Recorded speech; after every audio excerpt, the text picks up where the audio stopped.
evening, one and all, and welcome to the RSC Season 12. My name is Vector, alongside me, W Dragon, and if you're joining us right now, well, you may have been here for the RSC Cup draw that just ended over an hour ago. You may be coming back from that as Arch told everybody to go and get some food and drink. Be ready for this series, this stream, these three series that we've got going on tonight, because it's going to be incredible, especially this first one that we've got on the docket, a challenger matchup, and then later on a rival and another rival after that one. But it's all about this first one, Dragon, because we believe it, we've got the top two in the Glacis Conference of Challenger facing off against one another. Should be an incredible series. It absolutely should be. I mean, as soon as you get any of the top two teams in an area, country, the world, is sure to be an entertaining contest, and should be the same today with Apprentices and Disorder in the RSC Challenger division. It certainly should be. You know, Clash of the Titans, Battle of the Best, Showdown of the Strongest, whatever you want to call it. It's a big one, and it rarely disappoints. Versus second in the Challenger division is Apprentices versus Disorder. The only two teams in the tier who have yet to feel the painful sting of defeat, which is just incredible for any team, but especially in the Challenger division where it's very difficult to maintain that level of consistency. And the final series of the week as well across all 20 teams in the division. And I believe its result will have a tremendous influence on the entire Glacis Conference, as Disorder are currently champion-elect, already with a 4-point lead over their Forge rivals, thanks to a 3-1 victory over Masai earlier in the week, as well as the Apprentices being forced to settle for a draw against Mischief. They have the outside chance, Apprentices, to tie themselves up with Disorder going into week 5, but most of the omens point towards this Symbiotes lineup to widen the gap ever further and truly start running away with this title race. Based on that, and what you could probably see right now on the screen, team stats and individual player stats as well, I believe this is probably going to go the way of Disorder. It is probably an easy prediction to make just based on what we've seen already. Disorder, the only team to win all 7 of their series thus far throughout the Challenger division. But Apprentices themselves have not lost whatsoever. They've only got 2 draws, 5 wins as well. So I think it's just going to go Disorder's way, but I don't think it'll necessarily be as easy as this week. Yeah, I think for me, I'm actually going with a draw. I think Apprentices, they'll know the situation they're in. They'll get that adrenaline pumping, and they'll be absolutely going for it. It's sort of a situation of they either stay in second place, considering their record during this season, if they end up losing, or they can just hold Disorder back for a moment before they can try and claim that championship title on the side of Glaciers. So I reckon Apprentices, they'll feel that sort of need to get something out of this. They'll get 2 matches, but Disorder, they should be good enough to get 2 back. Well, their record should certainly indicate that. And as the series goes on, I might find myself leaning more and more towards that 2-2 draw result, but only time will tell as we get kicked off with the first game of a set of 4, as it always is in the RSC League Play format. Apprentices versus Disorder, Forge versus Symbiotes. Most will be looking at Disorder to continue their streak, be that dominant team in Challenger that we've seen so much of this season, that we know and love at this point. But as you said, Apprentices desperate to get something on the board, to get another victory, as they themselves have not lost whatsoever this season, and they'll be wanting to make sure to continue that. But a chance missed already early on. They've got some great pressure to start off with in this first minute. It's surprising to see. I'd expected more of Disorder, but they do get breakout here. At the moment, it has been a little bit of my prediction going so far. Apprentices, a little bit of adrenaline rush. Start off this set of 4 to try and find the 2 games they need to really be a setback. So, I mean, let's be honest. I think this Premier League season has told us at least something. You can be holding the top of the table for a while, but it can be a few teams that trip you up. They'll end up being the way that you lose out on the title. And I think that's what Apprentices need. I'm saying a draw, and I think the rest of the season they'll just be concentrating on getting results, get a draw, keep the points going, stay undefeated, put the pressure on this opposing number in Disorder. Say, all right, you keep winning. You don't mess up, because we'll keep our consistency going. Will you? It's all about those questions. There's a champion, or at least a number 1 seed in a division that you need to answer. 3:20 to go at the moment. It's very close. I was about to say it's looking better for Apprentices, but after that, it's starting to be drawn back into Disorder's hands. As you see, the first 2 shots in the first 2 minutes come out for Disorder. They had not taken a chance at the net since then. Very surprising to see make that 3. Now just 1 more than Apprentices, but they've been holding fast in that midfield. You talked about consistency, about maintaining that ability to play at the highest level it is necessary to go against people, even against people that you didn't expect to be beaten by, especially at the lower end of the table. But they've answered all the questions so far. Disorder, still plenty of time left to go, of course, halfway through the season here in week 4. And still plenty of questions left to be answered, as this one is not going to be answered well enough by Azza of Disorder as he goes flying past the ball, but he pulled up 2 Apprentice defenders, so thankfully for them he didn't make contact. I think he would have gotten through, as it's back down to this red corner, immediately sent straight back across by Azza. And such a catalyst for this team this season, as has Borsfeld. Will be trying to follow up with this play, but it's going to be a double commit by Apprentices once more to get it back out of their own half. It's still a midfield battle. There's another double commit in the airs, leaving far too much space here for Disorder to break out. They need to start figuring out those single touch plays instead, not risking it. It's a nice touch across by Bites, tries to go for the short play, the slow ball down, but somehow the defender gets back to it and it still maintains a status quo. Incredible play from both sides, and you'd think it'd be boring, a 0-0 draw going so far as we have into this game, but it's been incredibly entertaining. We need that communication from Apprentices back again. They started off so strongly in this game, but it's all gone at the moment. Double commits. They're sending upfield, just try that 1 goal they need, but if you're gonna be dangerous, you can't let it go in. Bites kept away. Azza taking out the play. Coburn can push it upfield, but no boost, just leaves it to Disorder to try and get rid of, but they don't. This is good pressure from Apprentices. They're bringing in demo plays, trying to get teams out of the way. Maybe the communication's starting to flow back. They realised they were panicking, and now they can make a most of it. The shot on target, pushed away by Borsfeld. Still 0-0 with the last minute to go. You can draw in a series, but you cannot draw in a Rocket League match. It could come down to an overtime. The top 2 teams starting off this series so even, so close together. Last 40 seconds to tick down. Who will find that opener? Who will find that win to start off this set? Will it be Apprentices, as they are on the front foot now? No, not off that play, as it ends up back at the midfield line. Unbelievable defenses in this game. 5 saves for Disorder, 7 for Apprentices. Every single shot has been stopped in its tracks. This is some beautiful aerial play as well. Some flip resets, at least attempts, and some air dribbles, but it's still stayed the same. This one's going to be dropped down fairly easily for Azza to send it hurtling back down the field, trying to follow it back himself as well, but Coburn will be there to cut it out. As the last second falls, it will eventually be spiked by Mock off the wall. And I wouldn't be surprised if these 2 teams were just playing for overtime based on what was going on. They just had a gentleman's agreement.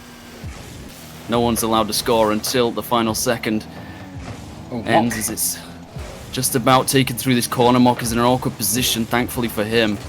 Disorder don't capitalize upon that, as Bites to try and keep it in this corner as well. A nice tip across does allow the chance to come through. Azza misses, but forces a whiff by one of the defenders. They weren't expecting it. Could be awkward, but no one wants to continue this play, as Borsfeld was just hoping desperately someone on the red side will pick that ball up, but it ends up with another free clear for Apprentices. The midfield battle continues to ensue as Doherty looking to pass this one back, but a massive 50 opens up space for Borsfeld. Doesn't have the boost, unfortunately, but still keeping it in this blue half. As long as you got it away from your own net, you're a little bit more secure in your position. Of course, golden goal rules. Whoever scores first in this entire game shall be the victor. But it's still going down to the wire, as a minute has come and gone in this overtime. I'm assuming the first of a few, based on what's going on in this series already. It's passed across to Mock for Coburn to try and pick up. It's going to be Bites. to do it all himself. He's got no backup. He's going to get a 50, pull out 2 defenders as well. Hazard takes his time with this one, sends it to the sky. Mock is waiting in the back ball, gets the flip reset, doesn't use it in time, and Mock gets it away. Is it again, it just continues to be 2 incredible defenses reading each other. I think both teams are very, very nervous about plays like that. They're just sitting back and waiting. This isn't patience, this is nerves. They are keeping it held together. They are keeping it back just enough.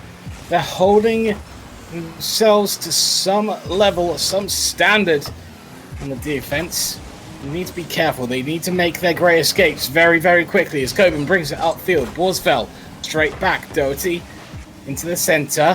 Fakes that one shot and opens up the scoring and the series. Doherty finds the net with the fake play. And that is the one that Apprentices will be hoping for to kick off this set. Apprentices 1, Disorder 0. Az going to be mighty frustrated of conceding that goal. He jumped early assuming it was going to be an aerial, but it went back down. And they finally get breached. The Disorder net is broken for the first time this series. And by of all teams, the one right below him in the table, closing that gap to just now 3 games. And this started exactly as I'd hoped, and as I assume most people watching had hoped, at least on the Apprentices side, that this would go down to the wire, that the top 2 would not disappoint, that it would go to such a fine margin. And it did. Almost 2 minutes into an overtime in the very first game, you'd think someone would make a mistake a lot sooner than that one of the defenses would crumble a lot quicker just because of the nerves, being on stream, being against, the opponents that you're expected to be the best opponents in the entire tier. So it's no massive surprise that this was the result. Maybe more so that it was Apprentices than Disorder. There were still so many chances, and Apprentices' defense was absolutely incredible. 10 saves by the end of that. So many shots for Disorder. They just could not break through.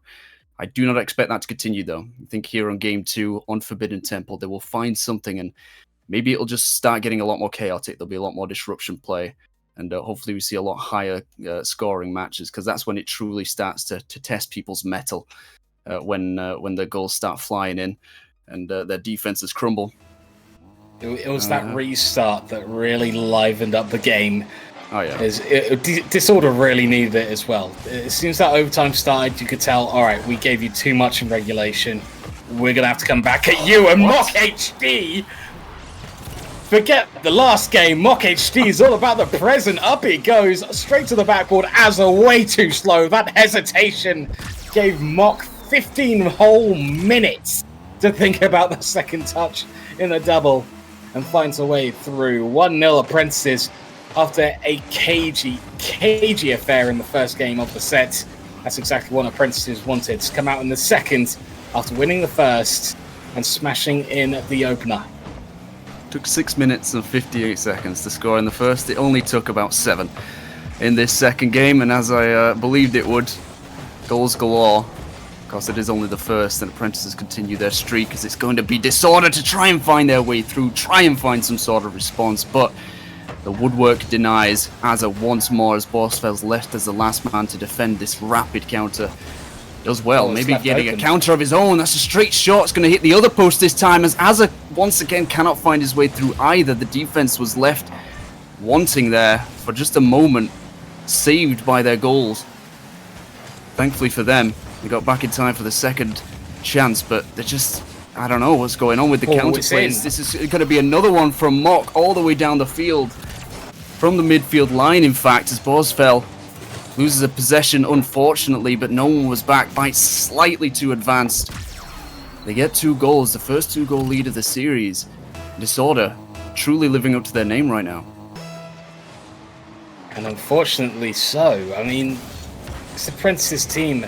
It's not been an out-of-this-world performance until this second game. They are making the most of this Disorder team that seem to be complacent in a way, even though they're facing off against a team that are breathing down their necks in league play.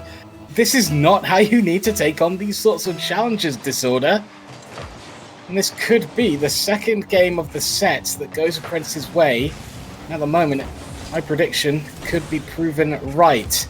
But that will all depend on if Disorder maybe wake up now will wake up later. Another set of double commits coming in for this Apprentice side. Will that one find its way into the net? No, it won't. No, with the rebound, Borsfell can't find a way through. Here's Bites. Still an opportunity coming through for Disorder. But again, they just don't make the most of it. It is sitting in the opposing half of the pitch, and they don't go after it. There's not enough aggression in this Disorder team to get their play style to work. However, the tails are up on the side of the Apprentices. They are going after everything, shutting down everything. Everything is going their way. Bites can't find it on the backboard, but still the midfield line stands with the Apprentices. Successfully transitioned defense into offense. Oh, here we to go up once more. I think Doherty was called off by Mock there, but they could only find the backboard. Only a single save that Apprentices have been forced to make from 4 shots from Disorder. On the other side, Disorder still having to make 5. I think they made 6 or 7 in the last game. They're not going to make this one, however. It's passed straight down to Coburn to find his first goal of the game, making it every single player in Apprentices onto the score sheet. And they just seem to always be in that most dangerous place, ready to wait for that chance to come, even if it's not a pass by a teammate. If an opponent passes to you, it's just the same. It's just as good an opportunity. They managed to put 4 past the darlings of Challenger. They've not lost a single series right now. They're staring down the barrel of a draw. These next 2 minutes are crucial for their season. You have to say this is going to have a massive influence on the rest of the table, because this is a statement series. If Disorder get beaten here, it's proven that they can bleed. Other teams are going to start seeing weaknesses and going to start exploiting them. The fact that this is on stream, this is basically a showcase of how you can beat Disorder. No team has managed it this season. Apprentices are well on their way. Big struggle it will be to get back in this series, because not only momentum has flowed in the Apprentices' direction, but all the plays as well. It's definitely not going your way today. Borsfeld manages to keep it on the line. That is phenomenal. Even Coburn has to join in with the compliments to say what a save to that one. But with 1:25 to go, it's still a large mountain to climb. I think not quite yet. I don't think they're thinking about next game yet. There's still a lot to play for in this one. Coburn can't find the touch. Azza, Borsfell, the plays coming through finally for Disorder, but again, the final touch is not available, nor is the net. Doherty out towards the side. Azza will play the ball into the diagonal. Doherty is there. They're just playing into Apprentice's hands just a little bit. On the attacks that they have looked deadly, but at the moment, quite a few of them are just being played into the hands of the Apprentices when they're on defense. And it's so easy to break down. Doherty, what an air dribble. Finds a way through. 5-0. Beautiful way to get a brace. So much time and space in the air. Utilizes his boost perfectly to find the crossbar and to find the back of the net to make it 5-0 over Disorder here in game 2. I'm going to say it at this point. My prediction is gone. 3-1 it shall not be. At least for Disorder. Yeah, I was about to say it might be in the other direction. Likely. As we see a hat-trick come out from Doherty. Mock with the pressure, keeping that ball in the corner. Coburn to follow up, make it a 1-2-3 essentially, as they're just far too quick, far too snappy for Disorder's defense to have any sort of chance, any sort of blueprint of slowing down, of being in the right position. Their boost management hasn't been great, which is a lot of it is down to Apprentice's ability to keep that pressure on, rotate properly, get in the boost lanes. But they need to figure something out in that midfield, because they were doing so well in the first game to mitigate what Apprentices were doing on offense, and then they had plenty of offense of their own to make them question it. It's why we had a whole 2-minute overtime, and it only came down to a great play. I believe by I think it was Mock, or it might have been Coburn. No, it was Doherty that scored the very first goal of the series. Yeah, it was one of the 3. I was going to get it eventually. It only came down to that. So Disorder very much had a presence in game 1. They barely existed here on game 2. They were a non-starter, it seemed like, forced to make 7 saves by the end there. An incredible performance from Doherty, especially. Got to give it to Coburn too. 2 saves, 2 assists. Very much the facilitator for this team, at least in this game. And it is guaranteed that there'll be at least a draw. Your prediction still possible, but based on that, very much likely to be Apprentice's victory, and Disorder's first ever draw in the season could very rapidly turn into a loss.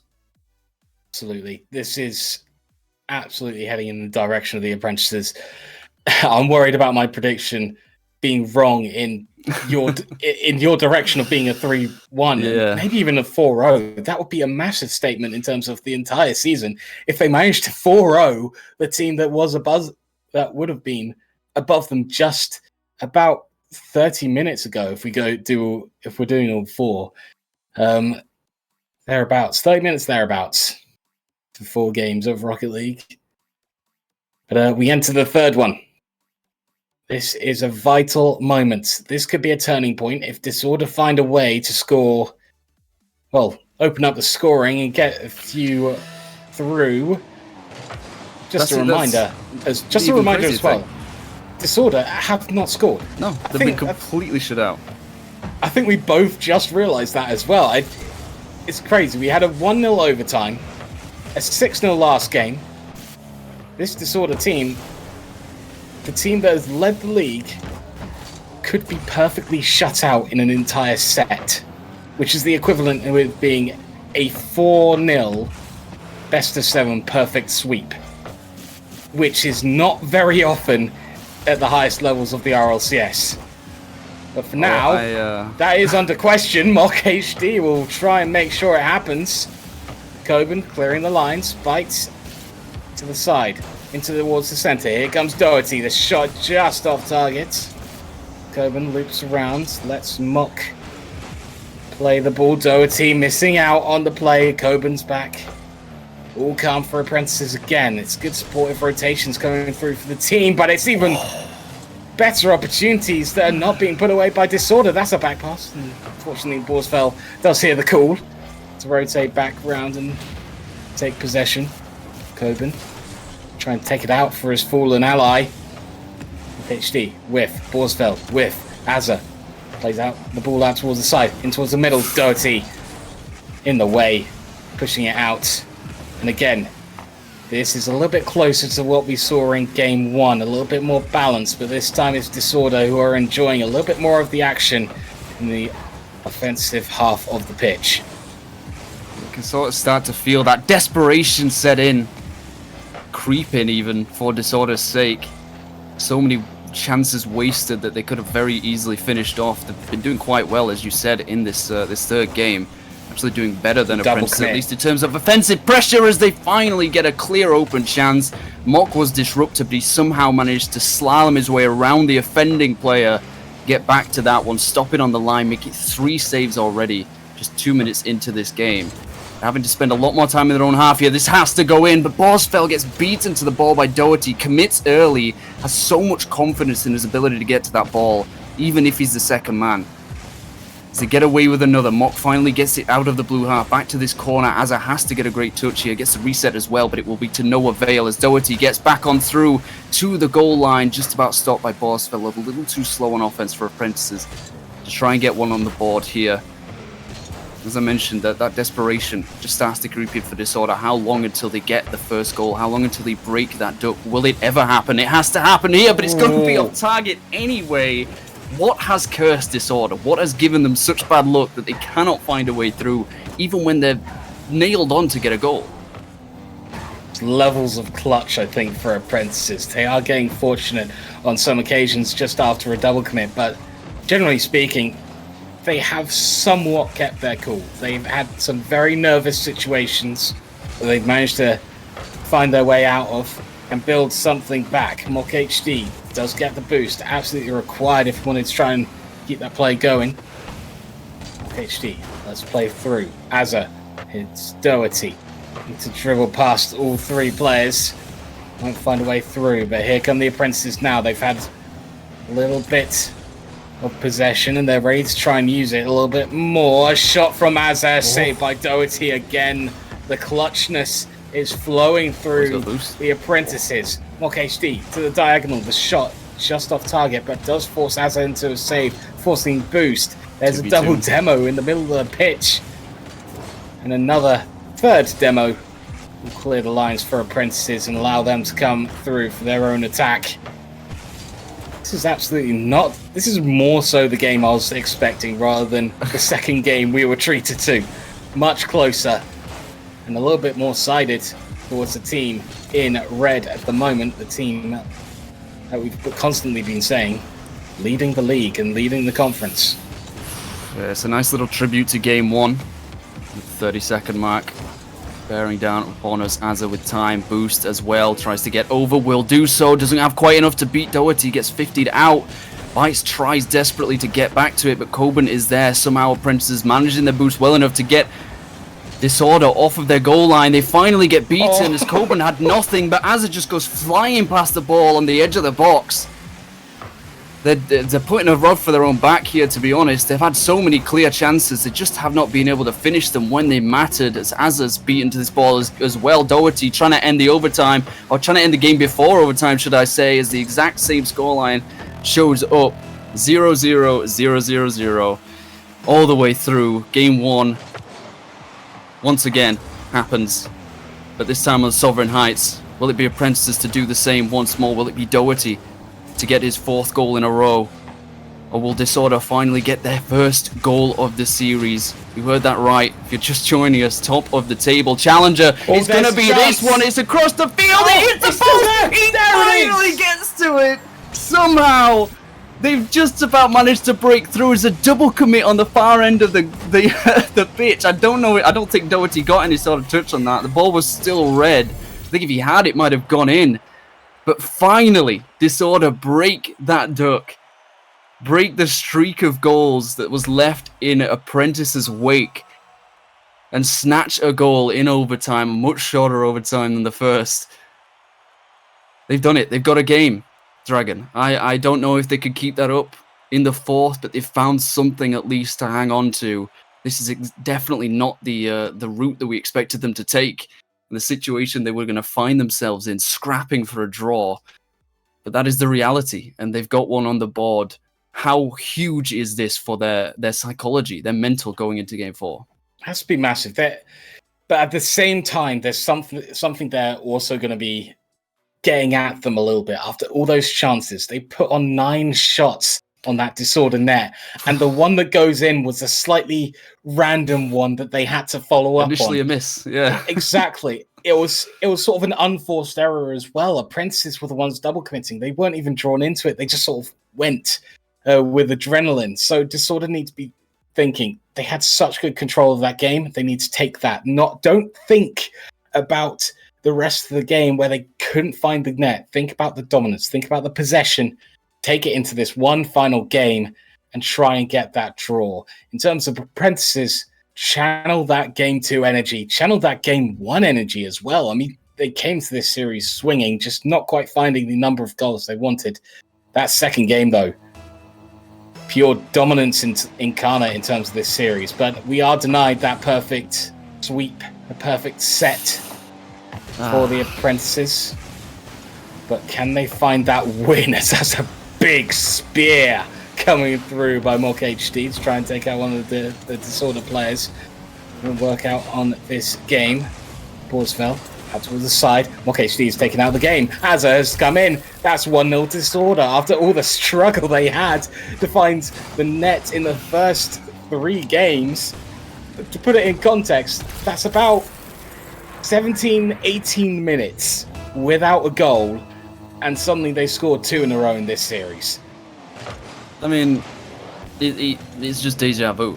At this point, it must be scripted. First game, we don't get a goal for 7 minutes. Game after that, we get a goal within the first 30 seconds. Same thing has happened here. It took so long in Game 3 to get another goal, but this one has just come out once more. And the way that the second game went was Apprentices scored extremely early and then went on to score 5 more. It could be the case for Disorder. As Doherty's got something to say about it, still in this blue half, however. Mock with just enough to get the 50 out to the midfield, but no one is able to follow quickly enough. Doherty with a lot of space and a teammate to go across to as well, as he goes for the edgeable bump, gets the demo, but his teammate is in position to help him out. There's a decent aerial across from Borsfeld is simple enough to deal with for Mock. Of course, at this point, do we think that it's, if it rains, it pours for Disorder's sake? They finally got one on the board. Took a long time and a lot of effort to get there. As you said, I think it was 9 shots by the end, all told. But they've managed to get one here in Game 4. Are we going to see this continue? Are we going to see a draw by the end of this series?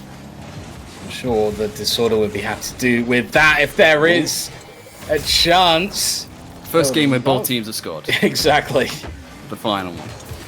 There is a chance to keep their undefeated streak intact. Not only that, but keep the exact same distance over them and Apprentices. They'll love that eventuality. It's the best one that they can hope for in this situation, but Apprentices, it's a huge opportunity. Huge chance to bring back a little bit of that gap at the top of the table. Said, of course, as well, you said it was going to be a statement set, if anything, if they end up winning this. I think even then, what a statement to have that they kept the current leaders to 1 goal apiece almost every game. If it ends up this scoreline, they do end up winning as well. But not only that, but that's 6-0 victory. They've already handed them their first draw at the very least. Should Disorder to take this one at the death. Apprentices would be much more happy to get the victory, of course, put them ever closer. Just 1 game apart. Should Apprentices take Game 4 here, going into Week 5, that would be huge. Still, whatever the result, both these teams wheeling away from the rest of the pack. The top 2 clearly defined, but no one is invincible, as we've clearly seen, as it's clearly been demonstrated here. It took the second in the tier to do it, to get past Disorder, and still yet to actually beat them. As it will be them in the lead, this red side. Borsfeld as well to get it through the corner. Mock was not able to do enough, and well done to Bites to adjust to this play. He came in hot for the first shot and then had to slow down massively as it was a bouncer, and Doherty dealt with it well enough to get it off the line, but not enough for the second chance to find its way through, as 2 minutes on the clock could be answered immediately as Apprentices shatter the crossbar. Still in a dangerous area, but it's not enough from Coburn to get a touch across. Bites ends up picking this up as Vorsfeld just drives around the ball, still in this red corner, but not much threat. Apprentices can't keep the pressure, and they break out once again. A little bit of disruption, a little bit of fakery from Bites, but it's back in the red half of the field. Borsfeld rotates well enough to keep it in the blue side. Bites already on the bat ball, but to no avail. Still a 1-goal game, still the opportunity for Apprentices to take the victory. But I'm just going to stop talking, because clearly Azza is in control with the brace. 2-goal game, Disorder in control. I think the lack of communication is finally returning from Game 1, and in fact, it's finally getting to them now, as they have been chased down. 2-goal lead for Disorder. Finally, that quality is somewhat kicking in after a close game of 3, and have taken it into Game 4. 120 to go. Still very, very possible for the Apprentices to take this back. Maybe take us to the 3rd out of 4 overtimes as well. Borsfeld to the back lines. Coburn takes that away. Brings it in towards the centre. Azza is sat on the 50-50. It's just a question of boost now. Is it in their possession? Down to Mock HD. The shot on target. Good little passing play. Just not vicious enough. Just lack that killer instinct. Unlike that one, Coburn can't find the net. But again, wonderful plays from this Apprentices side. They just cannot find the net. Mock tries desperately to get out of his own half. Ends up demoing Azza. Still Borsfeld to pick it up, try and extend this lead. Bites to take out Doherty, so they have no upfield presence. Apprentices will get cut off in the midfield. Azza to try and send it hurtling towards the blue net. Anything to keep it out of their own half. But it's still going to be all said and done if Apprentices can't get at least one on the board. Mock will get put to the ashes here by Azza. It's going to be Coburn to try and get another, but Bites in position. It's very similar defensive strategy here from Disorder that Apprentices have taken to heart throughout this series.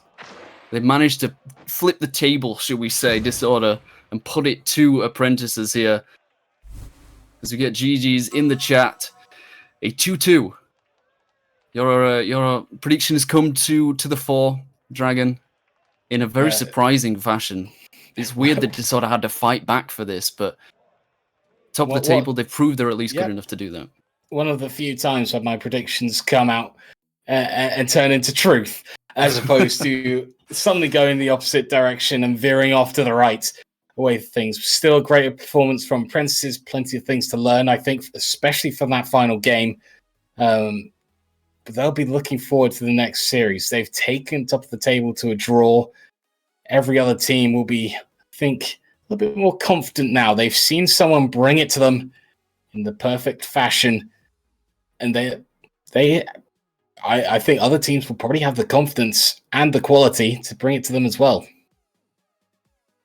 Should expect that to be the case. As I said before the series began, well, sort of in the middle of the series, that this was a statement, that this was essentially blood in the water. Now, Apprentices have done a great service for the rest of the table in showing that Disorder are beatable, especially on stream. Of course, they are still unbeaten, technically, Disorder, because this was only a draw and not a defeat, but they have lost their streak, and they are no longer the only team in the conference to have, well, they were the only team to have only a winning streak, to only have won all of their series, but Apprentices made sure that that was not to continue, as that puts them still in second, of course, but now just 2 games away from... wait, no, I'm completely wrong. It's the same. It's the status quo because they won 2 and lost 2.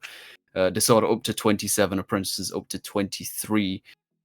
Doing better than the position they were in last season. It was kind of spooky when I was doing my research. Apprentices in week 4 last season, opposite conference, but they were in the same place with 21 wins. Now they've actually finished better, 2 more wins than last time. Disorder doing much better. I think they were in like 7th or 8th last season by the end of week 4. So they continue to be top without that draw streak, without the win streak continuing. They are still the only team in the entire division of Challenger to have over 100 goals. So they've still got that accolade to hold on to, but I'm sure they'll be slightly peeved, shall we say, slightly upset by the fact that they haven't managed to hold on to that win streak, and will go away and be very diligent about their research, shall we say, their replay analysis into how it was possible that they got 6-0'd in even just one game, because that was incredible. I don't think they expected that whatsoever. Maybe it was just stream nerves. I think this is their first time on stream, so whatever the case, whatever the situation may be, the result is there for all to see. Apprentices have made a statement here, put down a marker that Disorder are at the very least beatable in one game, if not the whole series. And it was a pleasure to cast alongside you, Dragon. I'll be gone for the next series. I think you're continuing on to the one more for me in the Rivals next time around. But it has been a pleasure. Congratulations on your prediction, successful in that. I shall go away and rethink things, and stop trying to curse top of the table, the better team, arguably. But no, it was a great series, and I can't wait for the next one. But that's not going to be all for tonight. Just the first series of the final stream of Week 4's League Play. We're moving on to, if I can check that very quickly, what teams is it? You probably know, Dragon. But I'll check. Tizok versus Onka. That's it in the rival tier. So should be a good one. I'm assuming you're looking forward to it, as are everybody on the stream. But yeah, that's been it for me. Any last words that you'd like to put on the stream before you come back, of course, before we go to a break? I think I'll hold off until I'm heading off after next series. But thank you very much for joining me, Vector, and everyone else. Join us after the break.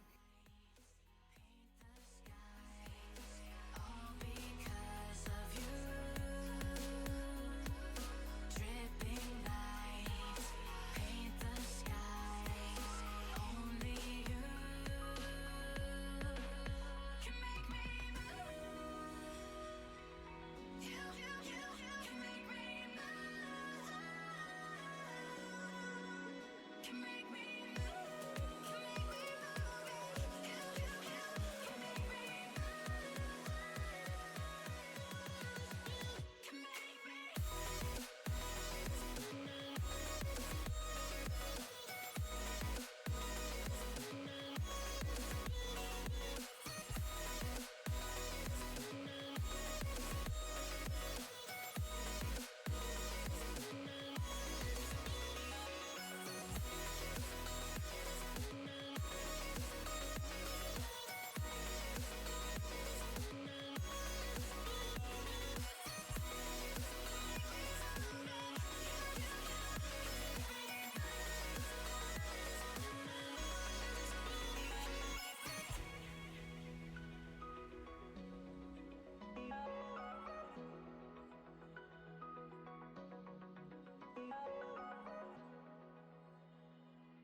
trying to find a way to make it easier to say that there's just one thing on my mind, and I think it's time for you to realize I want you all to myself. Don't wanna share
pieces of ourselves, it's perfect timing now.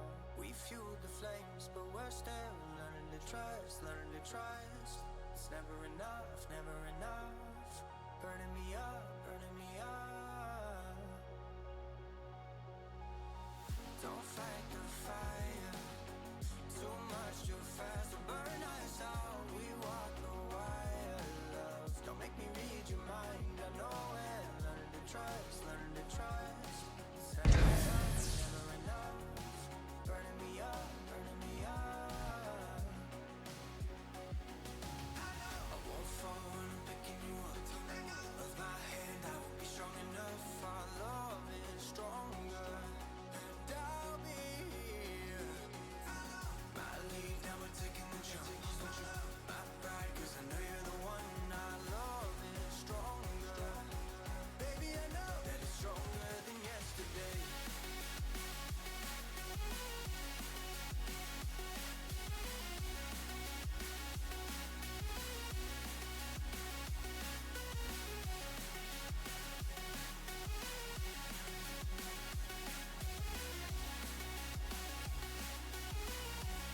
That it's stronger than yesterday.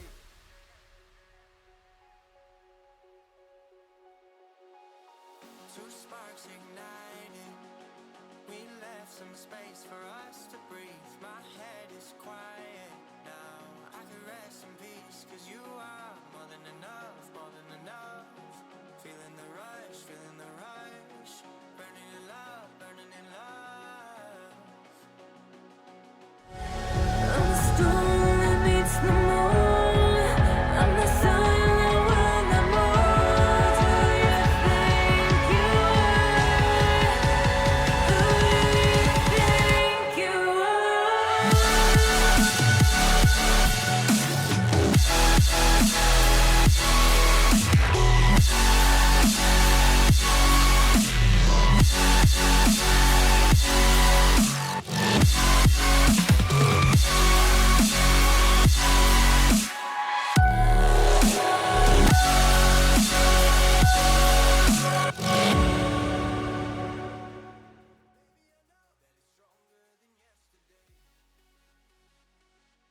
Good evening, everybody, and welcome back to RSCEU. We're here for our second series of this Sunday, and well, it proves that it's going to be built up to be a very entertaining one indeed. It's Tizoc versus Onka, first and third in the rival tier, the Glacies Conference. I'm Tom Dillon. Alongside me is Dragon for this one, and well, I think we're all expecting here Tizoc potentially they're already running away with this conference as it stands, so maybe they've got a chance of winning this one today. Absolutely. In my opinion, when you're running a conference, you can keep it going. Last game, we saw a team that was running the conference be just taken back a little bit into a draw. Tizoc, though, I think both these teams on quite the winning streak, but Tizoc just doing slightly better in theirs. I think just because it's the start of both teams' winning streaks, it hasn't quite gotten to them how far they've gone so far. So I reckon they can hold their nerve a little bit more than how we saw another team, Disorder, did in the last game, ending up sort of nearly throwing away their lead at the top of their conference. Yeah, well, potentially we've got some team and player stats for you. First of all, we'll go with the team statistics, and we see that actually Tizoc have yet to lose a series in this season. 28 games played, 22 wins, 6 losses. Obviously, that results in 0 series lost. At the moment, they're looking to repeat what that Primordial team a couple of years ago in Challenger, a couple of seasons ago, was able to do in Challenger. As for Onka, they have only lost 1 series, so they have drawn 3, so potentially loving the draws. Yeah, absolutely. I mean, the draws can get you quite far in terms of this. You can be undefeated, plenty of draws, a few wins, and you'll find yourselves in a reasonably good position overall in the conference itself. So it is worrying that you're laying down 2 games every time you come across a team. But at the same time, it does hold you in good stead in terms of keeping that ball rolling and keeping it going. You're not losing too much, but also you need to make the most of the victories they have. Absolutely, and as for the players on these two teams, there's some names that perhaps stand out quite a fair bit across the two. I want to keep an eye on potentially Kazir for Tizok. He's 17 games and 21 goals, 26 saves, I should say. That is a huge goals to game ratio. Absolutely is, but considering these two teams, I reckon they're going to be ready to go, Tom. So the games, the differences, they're gonna try and shut those down, close down on each other. This first v third, it's a tricky situation for Onok, Onka, not Onok, to get into this. But I reckon they can do so. But considering the role, the top of the table team we have in Tizok, they could absolutely find themselves running away with this. I think you chose draw as the most likely outcome to this. That was your prediction. I'm thinking Tizok 3-1. Finally saying a result with my chest on this time rather than what I did last time, which was erring on the side of caution, which might have been correct. But you know what? Need some confidence in these predictions. Yes, well, onto the pitch, and no goals just yet. Tizok in the blue and Onka in the red. There's a demo on snow here as Sinksy looks to go forward. He'll challenge for the ball, but not quite get there in the end. Robin chased it down and then cleared away once more. Cagey start at the moment. Often see that in these middle tiers of the RSC, I suppose.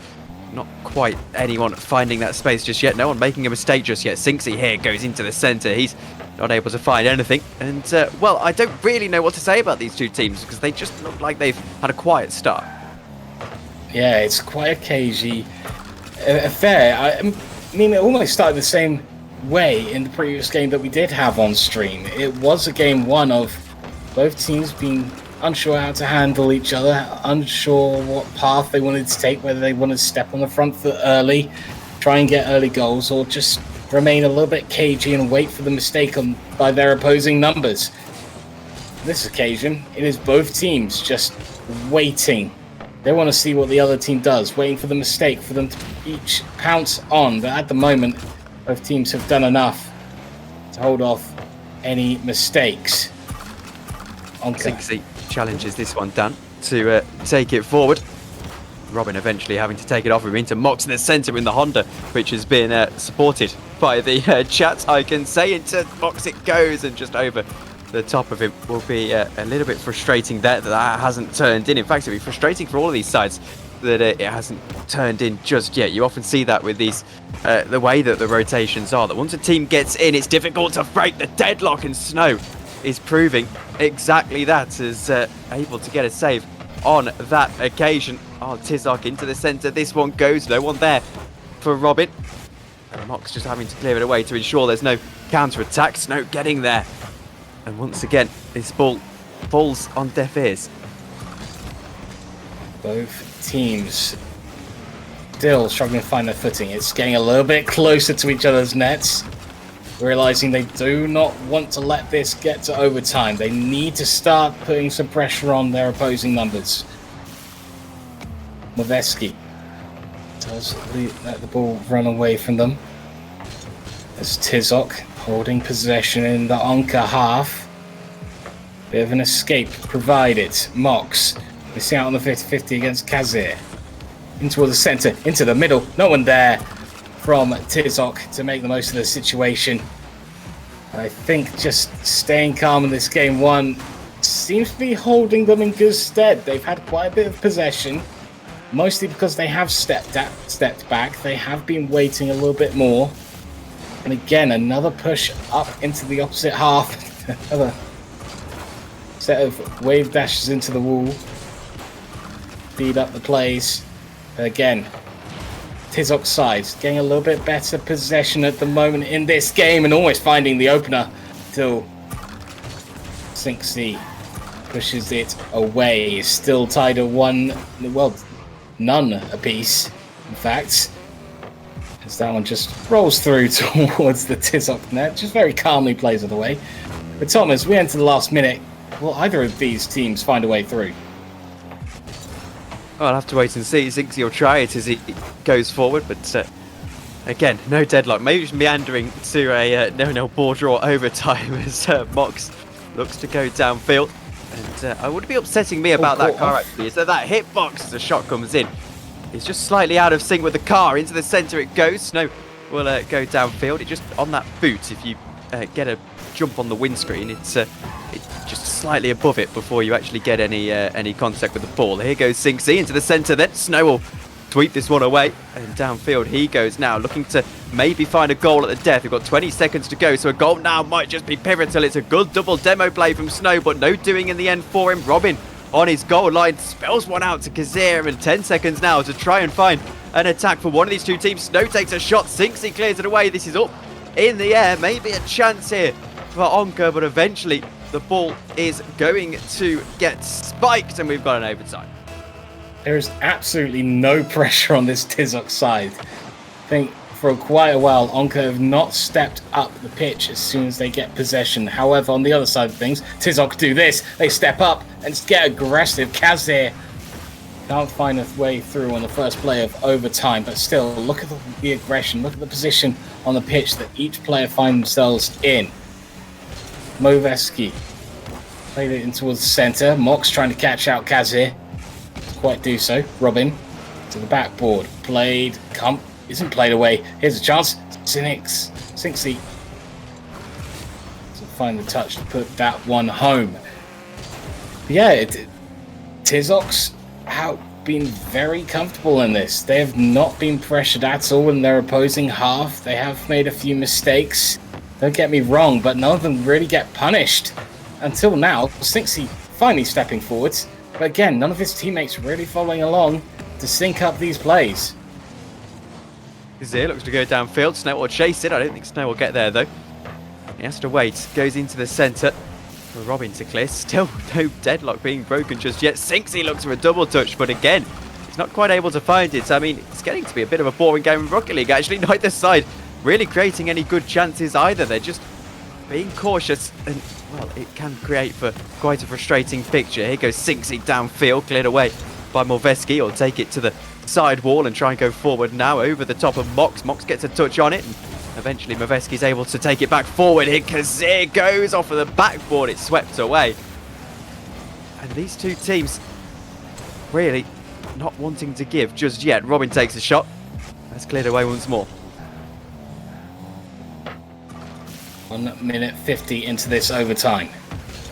And still no deadlock broken. We did have to wait quite a while in the first set of today. We might be having to do the same in the second. 2 minutes gone. Finally, this Onka side are getting a little bit more aggressive, but they might have overcommitted on the first time doing so. Moveski has an open net, can't get there quickly enough. A double commit into the net. Here's a chance for Robin and Onka. Can the net be found? No, again.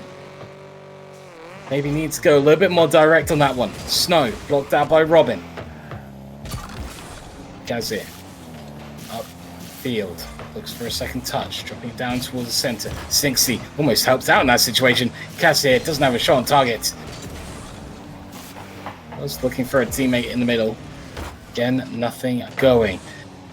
Approaching 3 minutes. Could that turn into something? The redirect doesn't. Snow still putting pressure on, playing it into the corner, but a touch a little bit too heavy to really maintain control. Sinksy towards the back line. Kazir clearing it away. Second chance coming for the Onka team. They won't be able to convert as that's cleared away.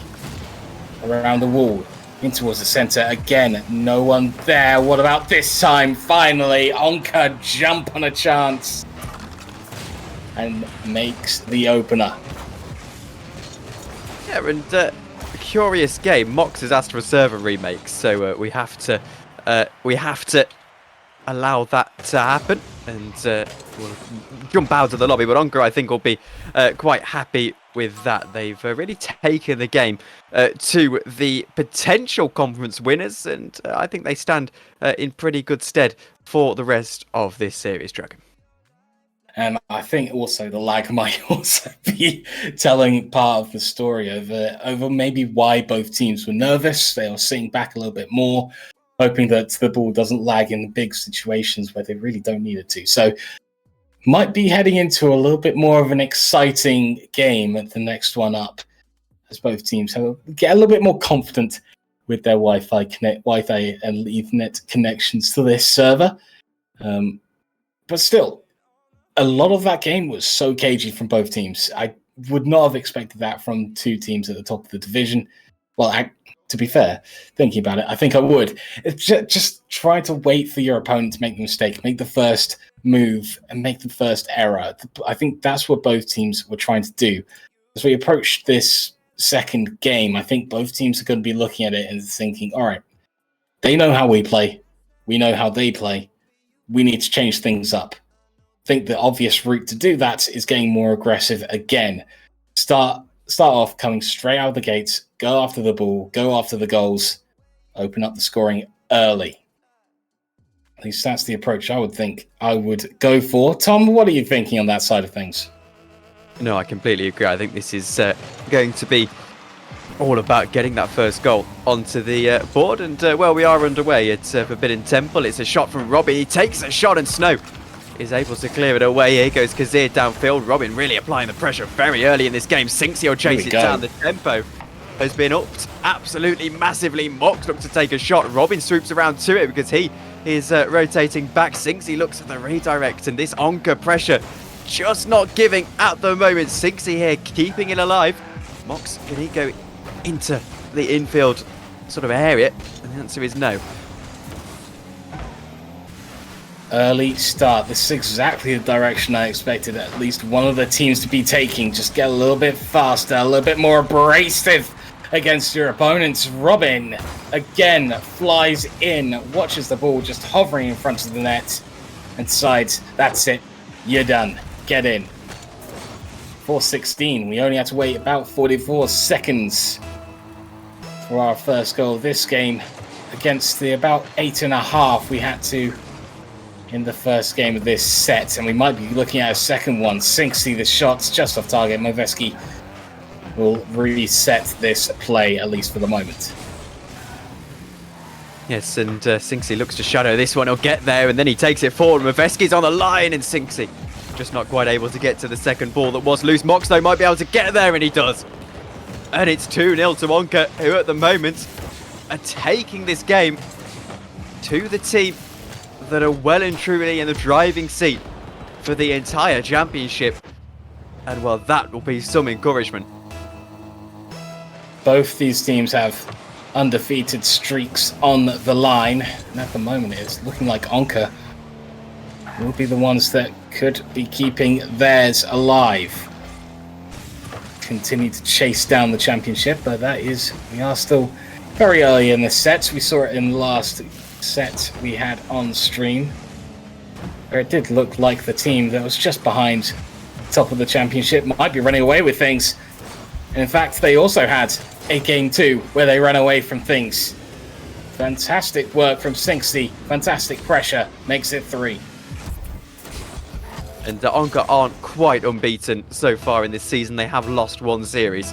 It's 3-3-1 for them compared to 6-1-0 from Tizok. So it's definitely a rival here that they will feel is difficult to beat. But obviously, they're right in it at the moment. Here's a shot from Mox. Now he's able to clear it away. And from this perspective of their opposition here in Tizok, they've got to just sort of write this one off and try and come back into this series. Here's Kazir. Maybe not trying to write this one off. Into the centre he goes. Robin will clear it away.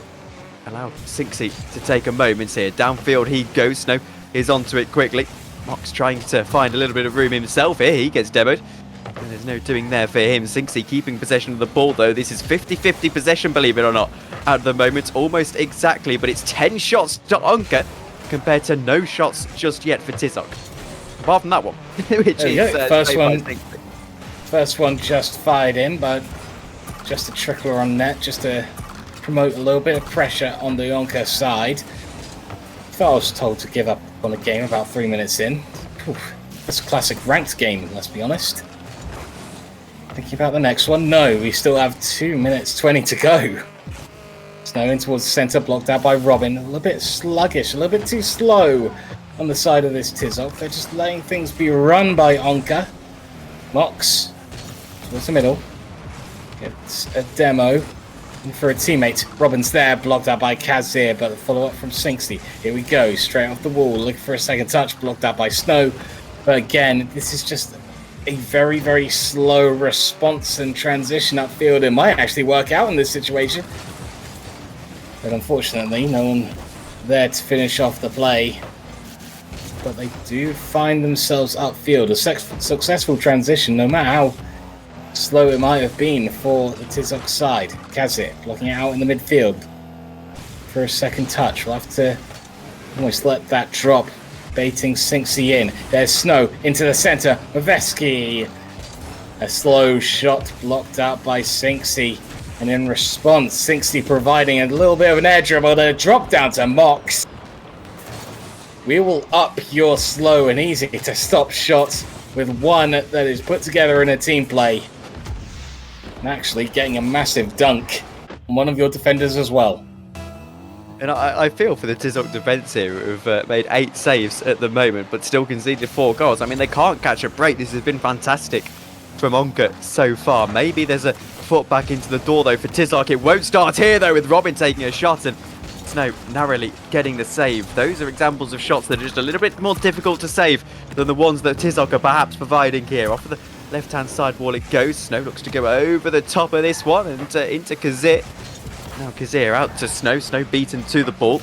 And eventually Mox clearing his lines. Back to attack they go. There's Onka's side. Off of the backboard. Mox waits on it. Mox gets there. Onka are running to the bank with this draw at least. Which is weird to say in Rocket League, but in the case of the RSC, there can be gold dust for quite a few teams to earn themselves a draw. But I think at the moment, they are going to be very confident continuing this series. They'll be aiming to one-up that draw and find yet another one. Okay, make it a win. It looks like my prediction's out the window.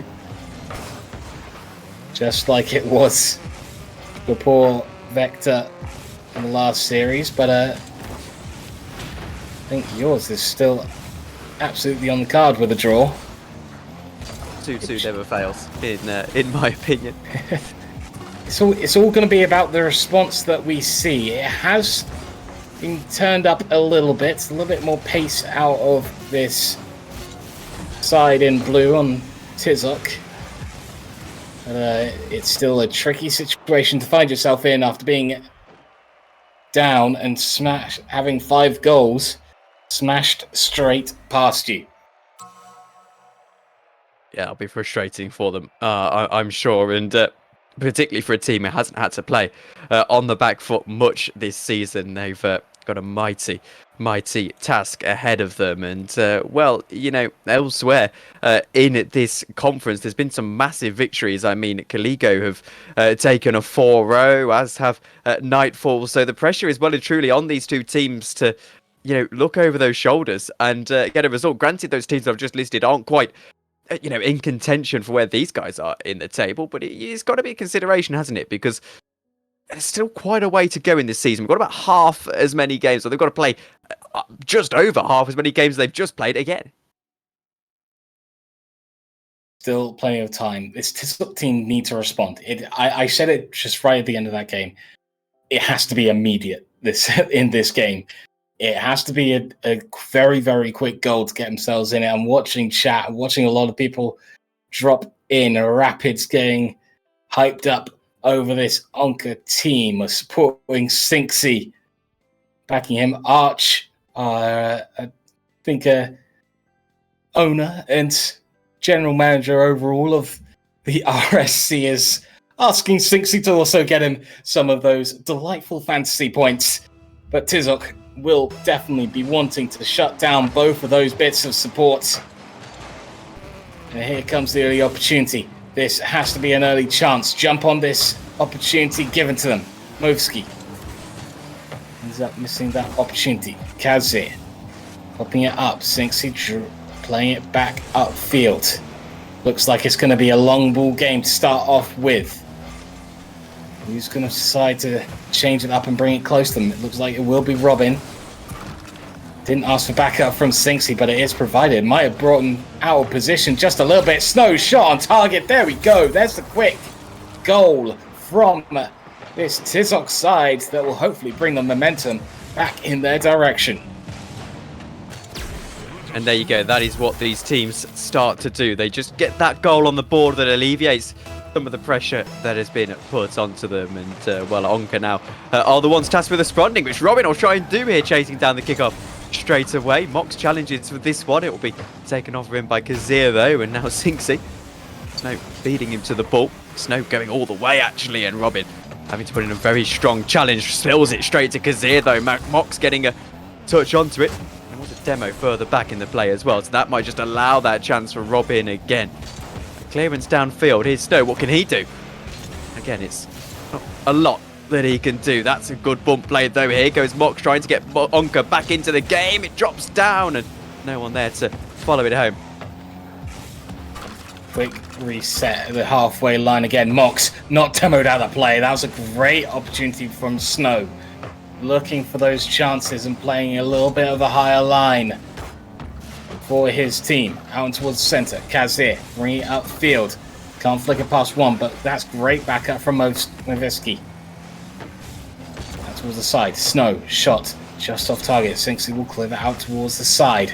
Again, it will be a player in blue taking control of the situation. Sinksy absolutely bullied off the ball. Snow up into the center. Movski in towards Kazir. Whoa! Everywhere we go. Watching Super Tizoc putting on a show. I see you, Rawbean, in the chat. Thanks for the chance. I'm sure Tizoc will be hearing that all night if this continues. Doing a lot to save their unbeaten record, aren't they? And, well, I mean, to use a turn of phrase, Onka have got more draws than an IKEA in this in this competition so far, and it looks like they might just add another one unless they can respond very quickly, either in this game or in the next game. And it's got to start with Mox looking to clear it away. Kazir challenges Robin, doing it very well in no nonsense kind of way, getting that ball out of trouble. Here goes Moveski. He just miscues his chance for a moment, though I don't really think it would have amounted to much. Now clearing their lines, so this Tizoc side, Mox having to go round to it. Robin looking to cushion it down for him, but Snow gets there, and now Kazir downfield. He's got plenty of boost to work with, and he's got a shot as he attempts to read Sinks' play there. There's not really any doing. Still into the centre. Sinksy not able to get onto it. With 2:13 to go. It's still Tizoc who have that 2-goal lead, but a 2-goal lead is a dangerous one. How about 3? How's 3, Tom? Well, if those remember last season, a 3-goal lead could also be a dangerous one, but I'm sure they'll prefer this one. Yep, just double down on it. Very nice. Nicely handled. But we continue. I do agree, 2-0 and 3-0 are surprisingly dangerous scorelines to find yourself on. It's very easy to drop at least one, and it goes back to a 1-goal difference, and then who knows, one kickoff goes the wrong direction, it ends up being 1-goal difference for a 3-0, or you're tied up again. They need to do exactly what their opponents did in game 2. Just keep scoring, keep taking those opportunities, keep on that front foot in that forward gear. 1:35 to go. Sinksy out towards the side. Snow waiting in towards the centre. Here comes Kazir. Great read by Mox to send that out towards the side. What can Robin do? Taking past them. In towards the middle again. No one from Tizoc. Playing the centre ball. Mox almost finds a 50-50 into the net. But again, great threatening play from both of these sides. It's just losing a little bit of its steam a little bit too early on the side in red. Onka just, as I say, letting things go a little bit too soon. 1 minute to play. What can they bring together? get back at their opposing numbers. And that's a good save from Robin. Needs something quickly though with 14 seconds to go in the game. Mox gets a very nice redirect. It'll drop off the backboard and swept away by Snow. Once again, 35 seconds onto the clock. Robin puts one into the centre and it's not able to be capitalised on. Mox keeps the attacking pressure alive though. There's a good demo on Maveski. With two defenders converge and clear the ball away. Robin though into the centre. Snow takes it downfield. This should be enough now. I think we can say quite safely for Tizoc to at least get something out of this series, whether they go on to win the next game or not. This will drop nicely for Snow. Snow can't get there. Sinksy with a very fine save indeed. Maveski is in no rush though to get this one back into the centre. He'll just let this play out, as will Kazir. Snow might take a shot, but the buzzer goes. And Tizoc have, as I said, saved at least something from this series. It has been an evening of undefeated streaks being put on the line. And none of the teams so far, all four of them have been keeping them alive until the very end. Now it has to be done one more time for Tizoc, having to keep it for one more game. Chat going mental at the moment. Both teams and both team supporters well up for this one last game of the set. Tom, will it be a 2-2? Will your prediction be correct? Or will Onka find a way to make it 3-1? Well, you know, my 2-2 prediction. I'm yet to get on the leaderboard for the predictions. Not had one come in just yet, but I'm feeling quite hopeful. And on a serious note though, even if Tizoc do go and lose this game, great teams do find themselves, even if they've lost a couple of games in a series, they actually pick up at least something from it. And I think it's a credit to how the RSC format works, in that you can pick up something from what has otherwise been a pretty subpar series for you. So we enter this, what is almost a decider in itself. Usually in a best of five, that's almost the standard Rocket League format. There'll be one more game possibly after this. But in the RSC, it's all done after 4. Either draw, win, or lose. An added extra little secret result. Let's be honest, hasn't been much of a secret for this Onka side this season. I think you said at the start of the stream, 3-3-1 in terms of their series and sets played. Are they going to go 4-3-1 or 3-4-1? Come down to here. Sinksy finds Robin. That's an open net, but it comes off the post. Sinksy follows it through. Nicely done. Onka 1-0 up. That is absolutely vital.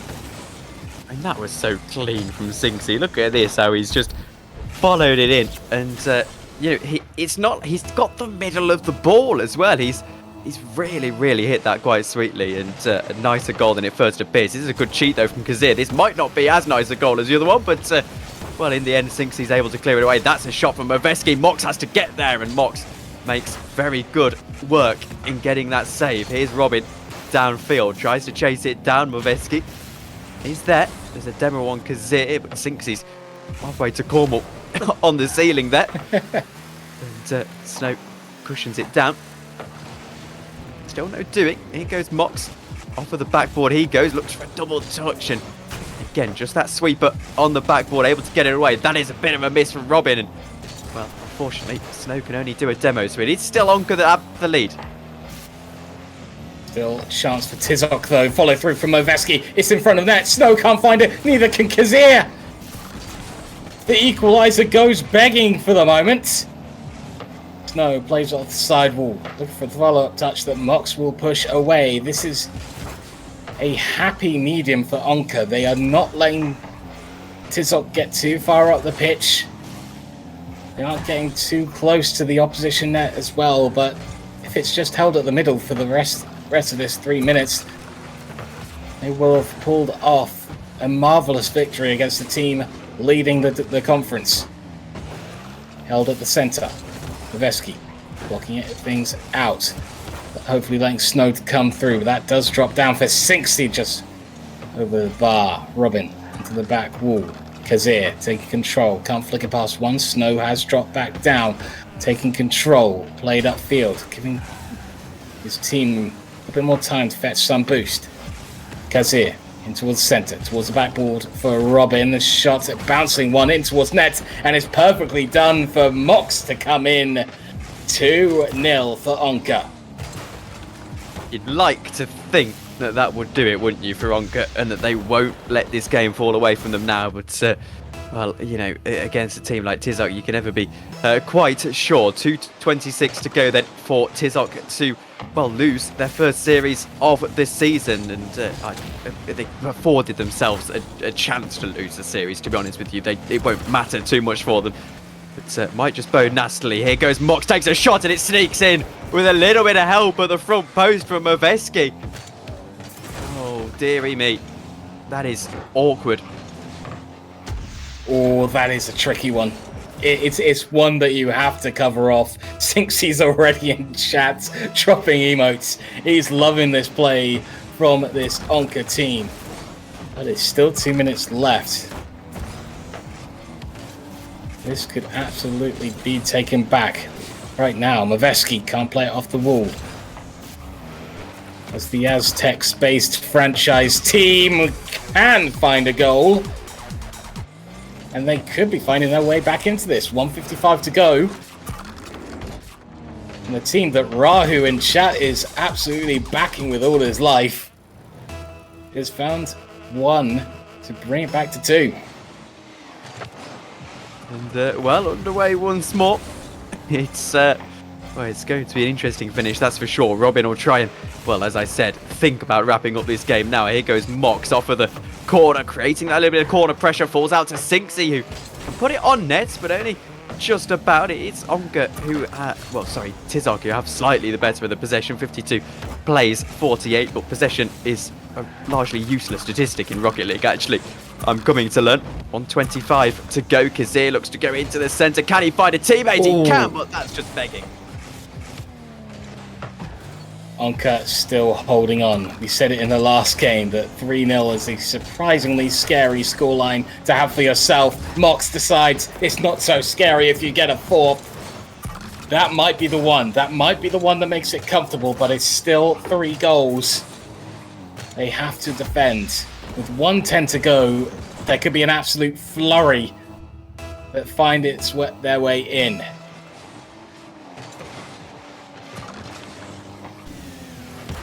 And back onto, I was frantically trying to fix my headset there because you suddenly went dead quiet. But anyway, back into that. Did you see?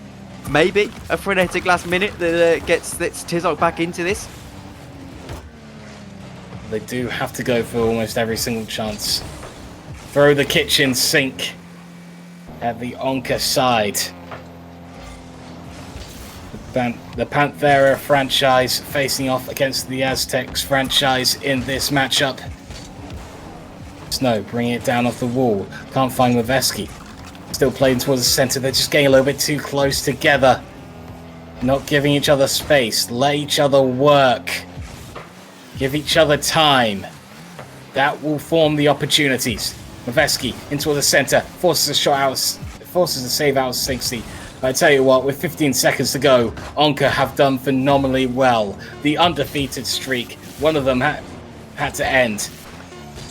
One of them had to end up losing this match. The draw seemed likely at the start, but now it won't happen. Onka take the set 3-1 and will go home with a victory as they continue to chase down the top 2.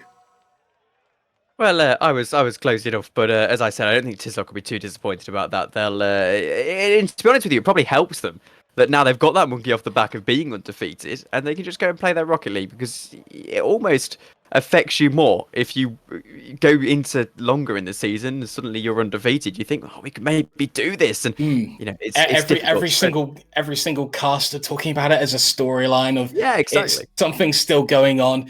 Yeah, it might be a good thing in terms of the rest of the season that Tizok do have that sort of that record off their back. So we'll see how they do and they fare as the season goes on. See if that sort of premonition is true, and if they can just relax a little bit more. There's some good plays coming in there from Tizok. But again, just right at the end, they just need to throw to the kitchen sink at it. They just stayed a little bit too close together. Give each other a little bit of space, a little bit of time, and you'll see things improve very quickly in terms of that side of things. Yeah, I couldn't have put it much better myself, and I think that probably does us as well, Dragon. Thank you very much for joining me. I'll just ask you for your closing thoughts then. Well, last game of the day for myself as well, so you'll be joined by two newcasters after the break, but almost a day where undefeated streaks don't get broken at all. It was a storyline going into this, that the first two sets of today, both teams on a run with it. Only two of those teams, well, actually three, will keep those streaks alive. Unfortunately, Tizok is not one of them. But we'll see how the season progresses from here, see which teams can continue those streaks and which teams can recover from maybe disappointing results today. And well, thank you all very much for watching, and we'll find out who triumphs in our next series in just about 20 minutes' time. Good night.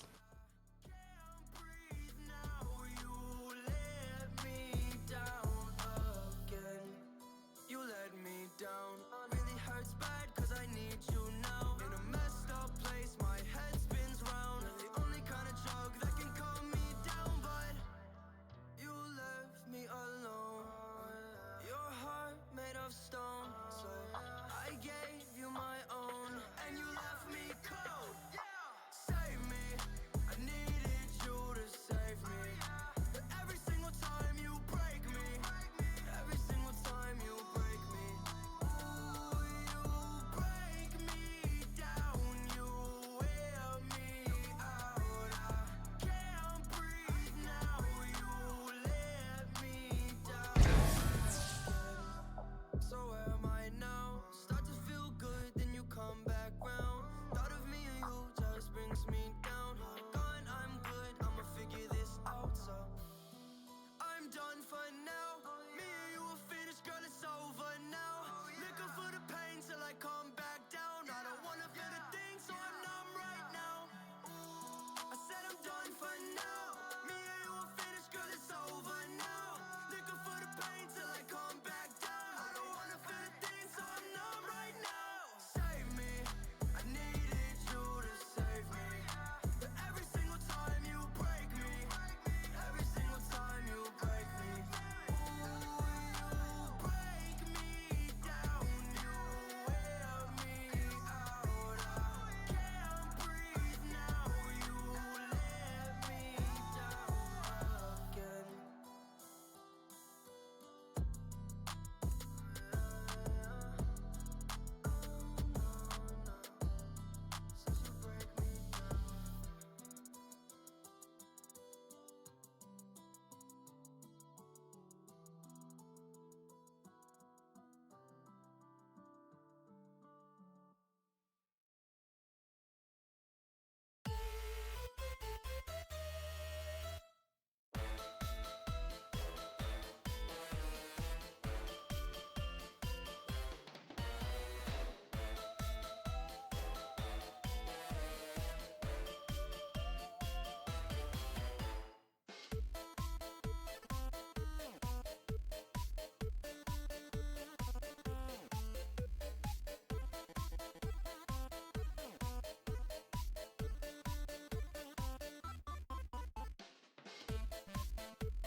chick, yeah, the album rich.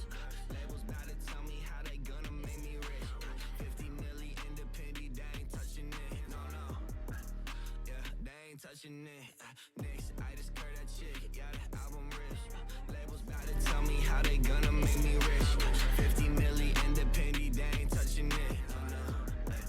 Yeah, they ain't touching it, yeah. The owe me is dead, R.I.P. Bad chicken Hulu's all I need. Lunch with the fam like steaks on me. Fast lane breaks, don't need them. Text that girl, don't need her. She act flaky skirt. Yeah, her boyfriend on the Insta. She got no shit when she flirts. Y'all can't have it, but just know I have to have it first. I move swiftly, I move forward. No, I'm never in reverse. Told her if she has it once, I just might be hers. Yeah, I'll be the man. What else you heard? If they really want to smoke, I'll take some shots on the low. I'll take some shots on the low. If they really want to smoke, I'll take some shots on the low. I'll take some shots on the, yeah. Next, I just curved that chick, yeah, the album rich. Labels bout to tell me how they gonna make me rich. 50 milli independent, they ain't touching it. Yeah, they ain't touching it. Next, I just curved that chick, yeah, the album rich. Labels bout to tell me how they gonna make me rich. 50 milli independent, they ain't touching it. Yeah, I know, baby, I got what you need. You just gotta figure out what you gon' offer me. Traveling so much, now that taking flights routine.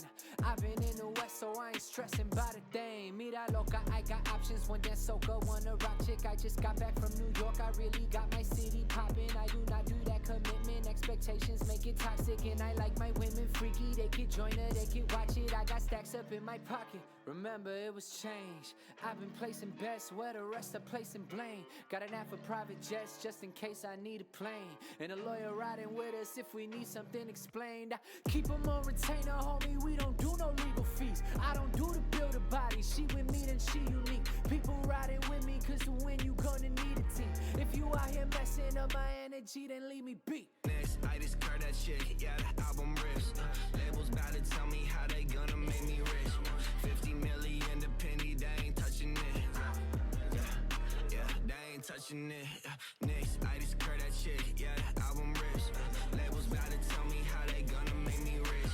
50 milli independent, they ain't touching it. Yeah.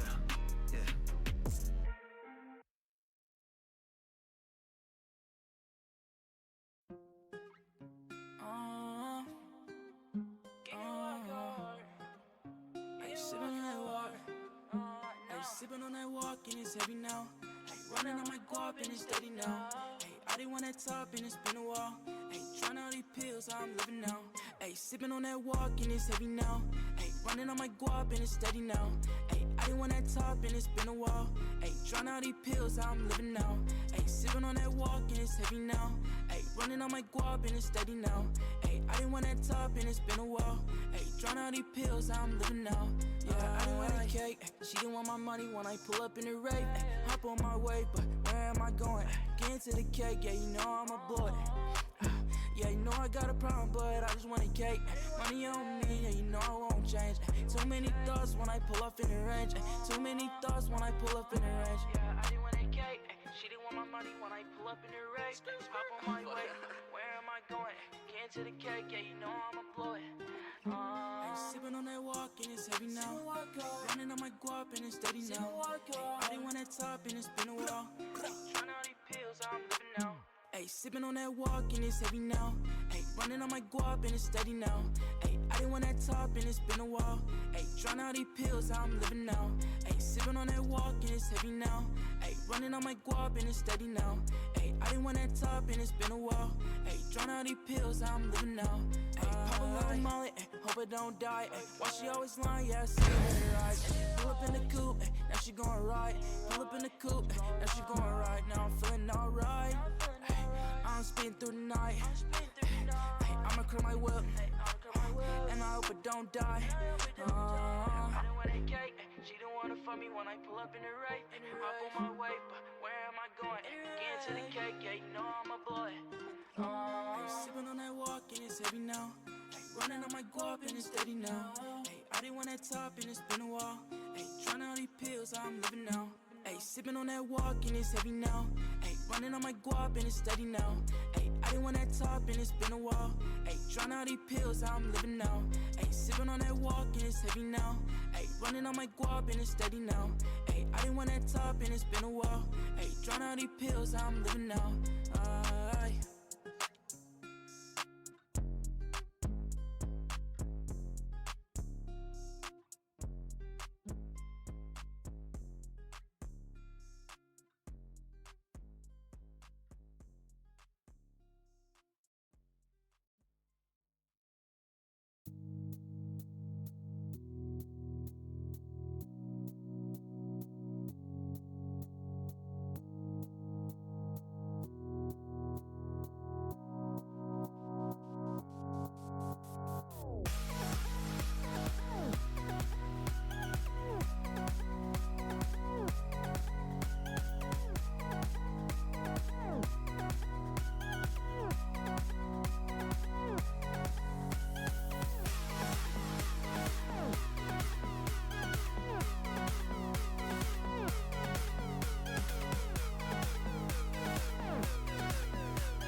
text, say they proud of me, say they proud of me.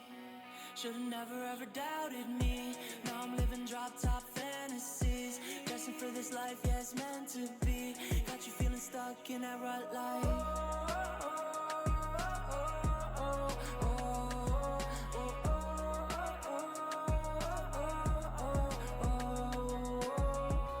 Now you tryna be my friend. It's always fake love in the end. I don't wanna be your friend. Everyone in high school doubted me. Woke up to a text, said they proud of me. Everyone in high school doubted me. Woke up to a track, now they proud of me. Everyone in high school doubted me. Woke up to a text, say they proud of me. Woke up to a text, say they proud of me. Say they proud of me. To the prom night, high school, I might get it. I can't leave till I just finish. You're too drunk to drive me home, so let's stay up and let's not go. I said, shawty, break it down for me if I have to. I'll be stuck with an F cause my paper passed due. And I remember when we met inside that first classroom. We would cheat, we would ditch, we would kiss after school. High school, I might get it. I can't leave till I just finish. I'm too drunk to drive you home, so let's stay out and let's not go. Everyone in high school doubted me. Woke up to a text, said they proud of me. Everyone in high school doubted me. Woke up to a track, now they proud of me. Everyone in high school doubted me. Woke up to a text, say they proud of me. Woke up to a text, say they proud of me. Say they proud of me.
evening, everyone, and welcome back to RSC, as we're for the final series here of this week and the final series here of the evening, obviously, as well. A little bit of a switch up here. Normally it would be two of us, sadly some technical difficulties on the side. So, final series of the week, I'm gonna do it all, and I'm Tavish, by the way, if you didn't know me already. And I gotta say, it's got quite an interesting matchup here, as we have Sentinels and Continuum facing off against each other. Both from the Ignis Conference, Sentinels sitting in 3rd spot, and Continuum sitting in the 6th spot, with not much of a difference actually between them. So far, it's only a two-game win differential, with Sentinels sitting on 17 wins and 11 losses, while Continuum is on 15 wins and 13 losses. So the gap there is not that big. Should still be a very interesting matchup here between both of the teams, since they are actually really that close. And Sentinels, they did drew or get more draw results within the league play itself. They had 2 wins, 4 draws, only 1 loss. Continuum had a little bit, I don't want to call it spread out, but 3 wins. So definitely doing it a little bit better on that side. Only 1 draw, but 3 losses on the side. And then if we just take a look at the goals scored, you can see that Sentinels doing a really good job, scoring 71 goals, only conceding 47. So solid goal differential for them. For Continuum, a little bit worse. They score 63, but they concede 69. So sadly for them, negative, but still very close. So one thing I do expect that will happen here for Sentinels is that they're going to become very aggressive, not letting too many goals in, not dropping anything, and for Continuum just becoming very not aggressive, trying to control midfield a little bit. But we're already a little bit behind schedule, so let's see if all the players are ready, as we do have a lot of names in the lobby all ready to go. It will be Continuum in blue and Sentinels in the orange, as we do have all 6 players ready to go. It will be Bailey, Potter, and Shattered Fusion for Continuum, and Sammy, Aquad, and Spacey for the Sentinels roster. Already a little bit of ping pong here at the start. Sammy going for a quick shot, double commit on the Continuum side. Not what you want to see here at arrival. And Aquad, immediate follow-up after that double commit. 14 seconds in already, first goal happening here. A lot of pressure from the Sentinel side, and just perfectly punching here the overcommit happening from the Continuum side. Hope for Continuum it's not going to happen too many times, that they will have moments like this. Sammy not having the best control here, not having much boost to work with, but Spacey, immediate follow-up, applying a little bit more pressure, quick test shot towards Potter, seeing if he was active enough. Potter immediate counter-attack all the way into the other side, making a difficult shot here. Shattered Fusion immediate follow-up, Potter trying to keep the pressure. Will be a little bit awkward here. Sammy can't make contact. Bailey immediate follow-up as well, punishes the whiff here on the crossbar, and tie game within the first 41 seconds. Definitely an explosive start here at the beginning of this series and of this game 1. Obviously, normally at RC we try to make a little bit of predictions, what's going to happen, what do we think, and I'm curious to see what chat's gonna think on how this series will go, what result will happen. Personally, I think it is gonna be a victory for Sentinels, but it's not gonna be an easy one. Aquad here extending the lead back. They get that 1 goal. Sammy, a beautiful touch and make it very difficult for Bailey. Spacey, immediate follow-up, and then Aquad can just slot it in when it's necessary. Again, 1 goal in the lead in the first minute and 6 seconds. Already 3 goals happening, and if this series continues like this, it's definitely gonna be a very active series. A lot of goals, a lot of pressure from both sides. I thought that Continuum maybe would hold back a little bit, don't want to bleed too much. They're actually becoming very aggressive here within the start of this series and the start of this game. Potter with, I gotta say, a really annoying boost that he's using. Maybe it's a little bit of a mental game he tries to show towards the Sentinel side. Spacey isn't having a beautiful bump here on the back wall. He tries to keep a little bit of pressure. Bailey, slow take control, beautiful flick towards the backboard. Immediate follow-up for Shadow Fusion, but Sammy will get the save here, helping out the Sentinels enormous by not getting back into that tie result. Shadow Fusion again tries to keep the pressure for the continuing roster. Bailey not the best to touch. The A-Quad punishes yet again. 3-1 lead, but still 3 minutes left to play. And so far it does look that Sentinels is the stronger team out of the two so far. But as I always say, game 1 is kind of a taste game. You're just kind of feeling what's happening. Is the other team going to be very aggressive? Are they going to become passive? Equal with a quick shot on target. Again, hoping to get his hat-trick here in this game number 1.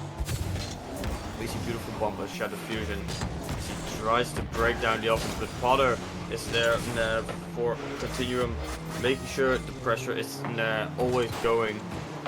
But now again, Sentinels applying pressure. Potter a beautiful clearance to midfield. Bailey tries to make something happen, hesitates a little bit, but still has an open net to work with.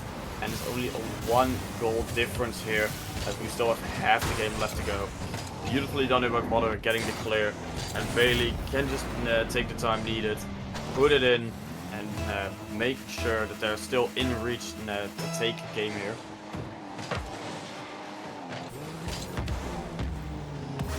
Potter not the best of touches, leaving it for Bailey. Wins the 50 against Spacey, but doesn't get the best of contact. Spacey here, awkward touch. Lucky for him, A-Quad was there to immediately help him out. Bailey tries to keep the pressure. Sammy to the rescue again, finds A-Quad. A-Quad trying to find Sammy again, but can't make contact. Ball a little bit too far forward. Spacey immediate follow-up, will put it directly under the crossbar. And again extending the lead to 2 goals. Beautiful shot here by Spacey. Just trying to keep, or not trying to keep the pressure, just immediate pressure after the ball goes infield. Knows that his teammate is already rotating back, so if he misses or loses or shoots a little bit too high, his teammate is directly behind him, making sure that the ball will be there. Bailey gets immediately punished by Spacey for trying to take a little bit of control. Sammy in the air tries to make something happen, doesn't make the contact at him once. Bailey follow up with in the air. Potter immediate is there as well in the corner. Gets a little bit of a skip here to get the ball up towards the net. Not really that dangerous. Bailey infield pass right, connecting Shadow Fusion. Not the best of touches. A-Quad brings it back to midfield to give a little bit of rest on the Sentinel side. Beautiful clear here by Spacey to extend a little bit away. Tries to go for the bump that Sammy can take a shot, but doesn't make contact. And immediate Bailey on the counter gets denied by A-Quad. Yeah, Shadow Fusion not the best of touches here.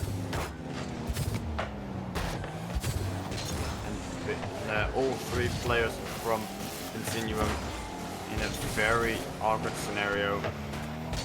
Potter slowly waiting for A-Quad to take a shot, only finds the crossbar and Shadow immediate clear all the way into the other side. Bailey follow up as well. Basically a little bit of awkward toucher towards the corner. Can't make too much contact there, but still enough to break up in the offense that Bailey and Shadow Fusion were trying to build here. Bailey now quick tap towards the net, easy save for A-Quad. As he gets a little bit of an awkward touch there, but still gets it past Shadow in the defense. Final 10 seconds. It does look that Sentinels will take game number 1 here. But maybe final second miracle, 1 goal for Continuum to at least create a little bit of extra momentum going into game number 2. Ball still up in the air. Everyone just thinking if we can get 1 more goal, we have a little bit more momentum. Spacey here, keeping it up as well. Tries to get an air dribble all the way to the other side. Does have boost to work with, but puts it a little bit too far And everyone knows that if we can get that momentum into the next game, it's going to be huge. But in the end, ball touches the ground. Bailey didn't want to keep it up anymore. Sentinels take game number 1. And if we take a quick look at the stats here, it's definitely visible. Sentinels just being a little bit more the aggressive team. 12 shots in total. Aquad getting the hat trick. Spacey also getting 1 goal. Sammy 2 assists. Spacey 2 assists. And 7 saves in total across the team. And for Continuum, also 7 saves. Bailey doing a lot of the savior work. 13 shots in total. Just being very aggressive as well. But most of the time, maybe the shot's a little bit too high or too far to the side. Or it was just a little bit too easy for Sentinels to save. But with this, a lot of pressure, at least from both teams. They don't want to hold back. They're not thinking, oh, we should be very careful here. They can just, or they're just gonna go all in. Try to play as aggressive as possible. Get as many shots in, even if it's high or wide, or maybe straight at the defense. With every save that with every shot that you're gonna make, at least create an opportunity for them. If there's a second man immediate following up, to get a goal in, to keep the pressure at least going for them. Game 2 already underway. Sentinels leading here in the scoreline, or in the series, with 1 goal after a beautiful victory in game number 1. And they already tried to keep the pressure the same way they did in that game number 1. Connor now a little bit of awkward here. Bailey and Shadowfuban immediately helping him out. Bailey, quick shot on target, catches the defensive guard, and scores first. Beautifully done there. A little bit of a double commit, but Bailey recovers perfectly. Jumps only once to get it past and as far to the right as possible. A little bit help from the woodwork there to make sure it was going in, and Aquad couldn't do anything. It was just in an awkward position. And this is definitely the start continuum we're looking for here in this game number 2, because at the moment he struggled in game number 1. Didn't really know if they could challenge, if they should challenge. But here at the start, they realized if we can just sometimes become a little bit more aggressive, we can just apply a little bit more pressure that is needed. Potter here, immediate pressure as well. Bailey finds the wall, Shadowed, immediate follow-up as well. And Bailey, the most awkward shot for the defense here ever possible. Just a soft bounce shot. It is just slowly drifting in. And Spacey tries to go back, but a little bit of an awkward jump there. And continuing 2-0 up here in game number 2 within the first 45 seconds. The huge momentum swing in their favor. Spacey now tries to make something happen for Sentinels. As the captain, he wants to lead that roster into the best way possible. But so far, it's not looking that likely with the way that Continuum is playing here in the first minute. Beautiful save there by Potter, denying Sentinels any opportunity to get a shot on target. Sammy rushing all the way back. Otherwise, put the team in a very difficult position. Whiffs there, Aquad and Spacey both double commit. Sammy backflips on, thinking Bailey was gonna shoot immediately, but Bailey playing it very patiently. Perfect decision to just not rush anything, just a soft touch and then flick it over the entire defense. And where in game 1 it was Continuum striking, and then Sentinels immediately responding. Here it's just within the first minute and a half. It's only Continuum showing how good they really are. Shot after shot, keeping the pressure, not going back because someone whiffs. Sending almost a goal there, but beautifully saved by Potter. Shadow Fusion. I keep saying Shadow Fusion for some reason, but it's Shadowfuban. Tries to keep a little bit of pressure there. Not the best touch that you wished for. Sammy now tries to take an idea. Does have boost to work with, but gets immediately countered by Shattered. Spacey follows up. Tries to make the second contact. Doesn't. I think he got called off by Aquad to leave it so that he could take a shot, but doesn't really work the way he wanted to. Potter now tries to drop it down. Doesn't make the angle that he was hoping for. Maybe a little bit too tight for him to actually pull through. make sure that they can extend the lead to 4 goals. This is so far the biggest lead we had in this series. Because only 2 goal difference in game number 1, and now Continuum, after being on the back foot for 5 minutes. Here in this game number 2, they are gonna become so aggressive. They're just not gonna hold back. The A-Quad, not the best of touches here, but definitely tries to keep the pressure, just winning 50 after 50, not going too far back. Potter taking into that, doesn't have enough boost to go for an air dribble, but still keeps the pressure. Shadow, beautiful infield pass. Bailey with the follow-up shot will be saved. Potter now tries to keep the pressure, not the best of touches, and A-Quad can bang it all the way into the other half. Tries to find Sammy, doesn't make can't read the play completely like he wished for. Bailey flicks over the one. Spacey has to clear it on to the other side. Loses the 50 against Potter in midfield, but A-Quad luckily there for them. Immediate follow-up. Sammy quick shot on target, gets denied by Bailey immediately afterwards. Beautiful save there. And a bit of a risky challenge, but it paid off. Making sure they're not gonna concede a goal here in game number 2. Shadow tries to take it low, but Sammy, beautiful counter there, kind of predicted what Shadow was going for. Now ball slowly drifting towards the orange net. Sammy clears it into midfield. Bailey, on target, will be safe on the crossbar. Potter immediate follow-up will be wide, as Sammy has some time to work with there, but forces Bailey to push all the way back. Sammy tries to get the pre-jump shot there, but doesn't really work the way he wished for. A-Quad tries to keep the pressure as well. And a little bit of pressure now on the defense of Continuum, as they're, I wouldn't say struggling, but definitely feeling that Sentinels are still able to push back, but can't find the shots that they are hoping for right now. Sammy, A-Quad, a little bit of an awkward double commit there. Spacey tries to make something happen, doesn't find it, leaves it, and Potter takes over immediately. Flip reset with no follow-up.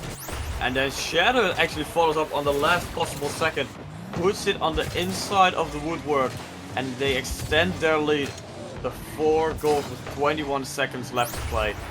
It's gonna look, no, well, it's not gonna look, it definitely is a Continuum victory here, tying up for the series score to a 1-1, unless Sentinels have something up their sleeve to tie this up. But so far it doesn't look like it. Bailey had an open net, but Spacey in a beautiful demo to deny the 5-0 victory. As Continuum, they have to do it with 4-0 here. And maybe here on 0 second they can get a 5th one, but ball will touch the ground. Continuum take game number 2 4-0 in dominant fashion. I think in game 1 they were just kind of struggling, like, should we challenge, shouldn't we challenge, what are we going to do? And here in game number 2 they decided, we're not fooling around anymore, we're just fully going for it. And then Bailey setting on 721 points, 3 goals, 3 saves, 7 shots in total. Shadow also applying there, only 1 goal but 3 assists, helping Bailey the entire time, 4 shots. Potter not really being that aggressive with the shooting, but a couple saves and an assist here will definitely help him out. And then for Sentinels, 2 shots each, 2 saves each, and the semi having 3 saves. So they were definitely they were pushed back, they couldn't break out. Now, it's going to be the question, can Sentinels figure out something? They're probably going to be looking at Spacey to think of something on what they should do. Maybe A-Quad is going to be playing a little bit more aggressive. Maybe Sami is going to be a little bit more further back, or tries to control midfield. That Spacey is going to put himself back in defense. Only time will tell here in game number 3. But so far, game number 1, I wouldn't call it close, but close, because it was only 2 goals. And there were some moments where it was, okay, maybe it can still be a close game. And in game number 2, 4-0 sweep, well, not sweep, 4-0 victory. Very clean, a lot of pressure from the Continuum side over Sentinels. And now we're waiting a little bit, as there might be an issue with one of the players. Maybe a disconnect. Game crash on one of on the side of Continuum. So we're just gonna wait a little bit before we get into that game. But in the meantime, I do gonna say what I think has to be changing here, because for Continuum they regained. They showed everyone that even though it was a little bit awkward from time to time in that game number 1, they still got those 2 goals, and eventually they just in game number 2 they bounced back. They knew what to do. They just went all in and made sure that they applied the pressure that they wanted. And then in game number 2, you were looking at Sentinels. What can they do? I think it was just a little bit awkward on, I don't know, I wouldn't call it offense, defense. It was just they couldn't control midfield what they would normally do. As Continuum, they did that perfectly. Every time the ball was floating towards midfield, one of the players immediately challenged that ball, not really hesitating on should we throw someone forward? Should we really do this?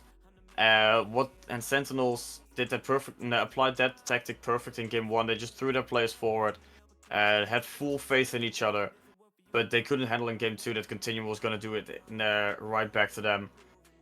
So now waiting to see if we already have some players back in the lobby, as I think they're all ready to continue. Continuum definitely. That's going to be a restart of PC, so it's going to play taking a little bit longer. So with this, obviously we're very sorry, but issues do happen. We cannot control when a game crashes or if a PC needs to be restarted. So hopefully we can be back in this game very quickly. But so far, game 1, Sentinels being dominant. Game 2, Continuum being dominant. And then now you have a little bit of a break. All players probably cooling down a little bit, not really knowing how long it's going to take before they're going to play. So game 3 will probably be a little bit of a close game here, since they can't really they can't really continue on that momentum that they had, since it is so much time in between the games here that they have to cool down at this point. I think everyone knows that with Rocket League, it's a full momentum game, so you either have the momentum on your favor or not, and if both teams kind of have it, then it's just gonna be a very close game. But now, Continuum had all the momentum, Sentinels had none. They probably have to wait, as we're already waiting for a little bit here. Players are cooling down. And then at the start of this game number 3, that's gonna go in fate. I really hope it's gonna be a close game, because I don't think that Continuum still has the heat that they had in game number 2. And for Sentinels, this is actually perfect for them. They're getting a free timeout here. Even maybe they didn't want it, but they do get it. Just a little bit of a free timeout to talk to each other. This is what we should do. This is what we're going to do. Talk to each other on he should go for that challenge, he should go for that challenge, or maybe hold back a little bit on the challenges, because otherwise you're just gonna overcommit when it's not really needed. But it's gonna be a difficult one to call here, what's going to be happening in game number 3. And so far we're still waiting, since sadly not everyone has a fast PC to get back into the lobby.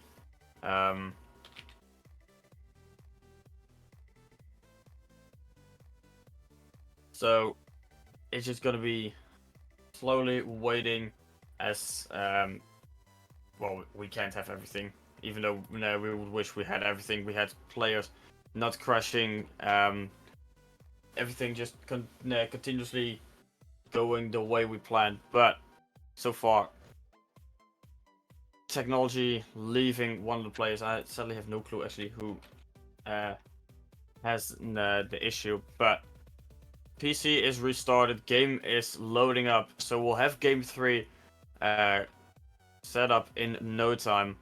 But now I'm just gonna ask it again, because I could keep talking here about what I think is going to happen, but I'm gonna ask chat who they think is gonna take this one. Is it gonna be a Continuum victory? Is it gonna be a Sentinels victory? It's gonna be a draw here.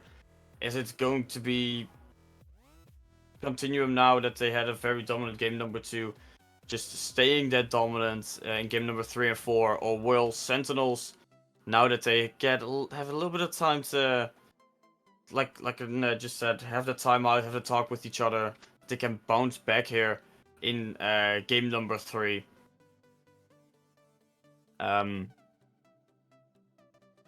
But I feel this is going to be a very difficult one, obviously. Just before the series started, during standings, it was visible that even though Sentinels is higher than Continuum, it's only 2 games so far that are separating them. Sentinels on 17, Continuum on 15. So it's pretty close. And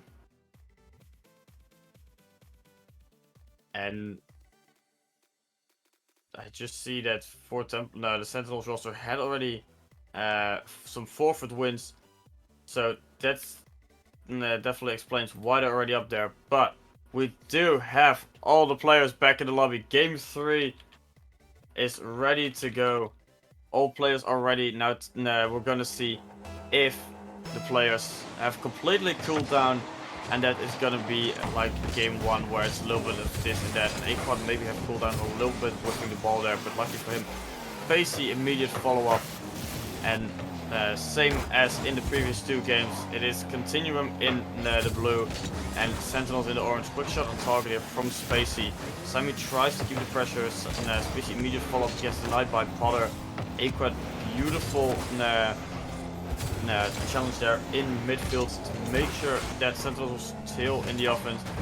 Spacey gets bumped off there, but Sammy keeping the ball in the Continuum side. Aquad doesn't have any boost to work with, but does win the 50 there. Puts it behind Bailey. Woodwork will deny him. Spacey goes up, tries to drop it down. Doesn't make contact at all. Faking Bailey in the process, so maybe that can help a little bit as Sammy tries to take a shot, but no luck whatsoever. Ball now for the first time in a full minute in the Sentinel side. Ball slowly dropping over net. If any of the Continuum players would actually challenge that, if they even knew that all 3 players were gonna whiff it, could have been a quick goal. And Shattered now, beautiful challenger in the air, and Continuum does continue with their scoring spree. Sammy doesn't get the touch there, ended up I think with getting a flip reset instead of just bang it forward like he probably wanted to. And then Shattered, yeah, easy challenge for him. He was already going for the 50 in the air, just hoping for the best. And then if there's no real 50 to go for, you just shoot it towards the back of the net. Bailey now flick on target, gets it over Aquad. Sammy has to make the own goal here to go a little bit faster. And Continuum 2-0 lead within 1 minute, just 1 minute 30. Showing that they haven't cooled down at all. Maybe in the first half minute, the first 30 seconds was just like, okay, we have to kind of get into this again. And then the moment they got a place where they can apply a little bit of pressure, they were feeling confident enough to go for it. And Spacey tries to keep a little bit of pressure up for Sentinels. No luck there. Bailey now, beautiful air dribble attempt towards the back, but drop it down. Gets only denied by Sammy. Shot tries to keep the pressure. Gets beat up by Sammy here as well. Bailey from the challenge, no boost to work with, but does get it past the defense. Aqua now a little bit in a difficult position. Potter, full tank to work with. What's it going to be? Drops the ball down to Shadow instead of trying to drop it mid. 50 here. 2 players needed for Sentinels to get a save out of that kind of a weak shot, but sometimes a weak shot is all you need to get something going. Aquad finds the crossbar, followed by Spacey, gets denied by, I think he's shooting it against Aquad. Couldn't really see it from the angle there. And Shadow now, beautiful 50, gets denied by Sammy with a little bit of help from the woodwork. And Sentinel definitely struggling here in game number 3, trying to find a footing. Couple on overcommits from the second man when the first man is still on the ball. And the third man being in perfect position. But when there are 2 players rushing towards you and one can go for a bump, or one is just in the air and the other one is closely trailing, then even as the third man is going to be very difficult. But Spacey here finally gets a goal after 8 minutes. or Sentinels of not having anything. Spacey just takes a quick shot at target. Shattered is just in the most awkward position. And then finally, Sentinels get back on the board. It took him, like I said, 8 minutes of struggling to get into this series, into this game number 3. But Spacey finally rescuing the team from not getting any goals. And now beautiful follow-up from Spacey himself.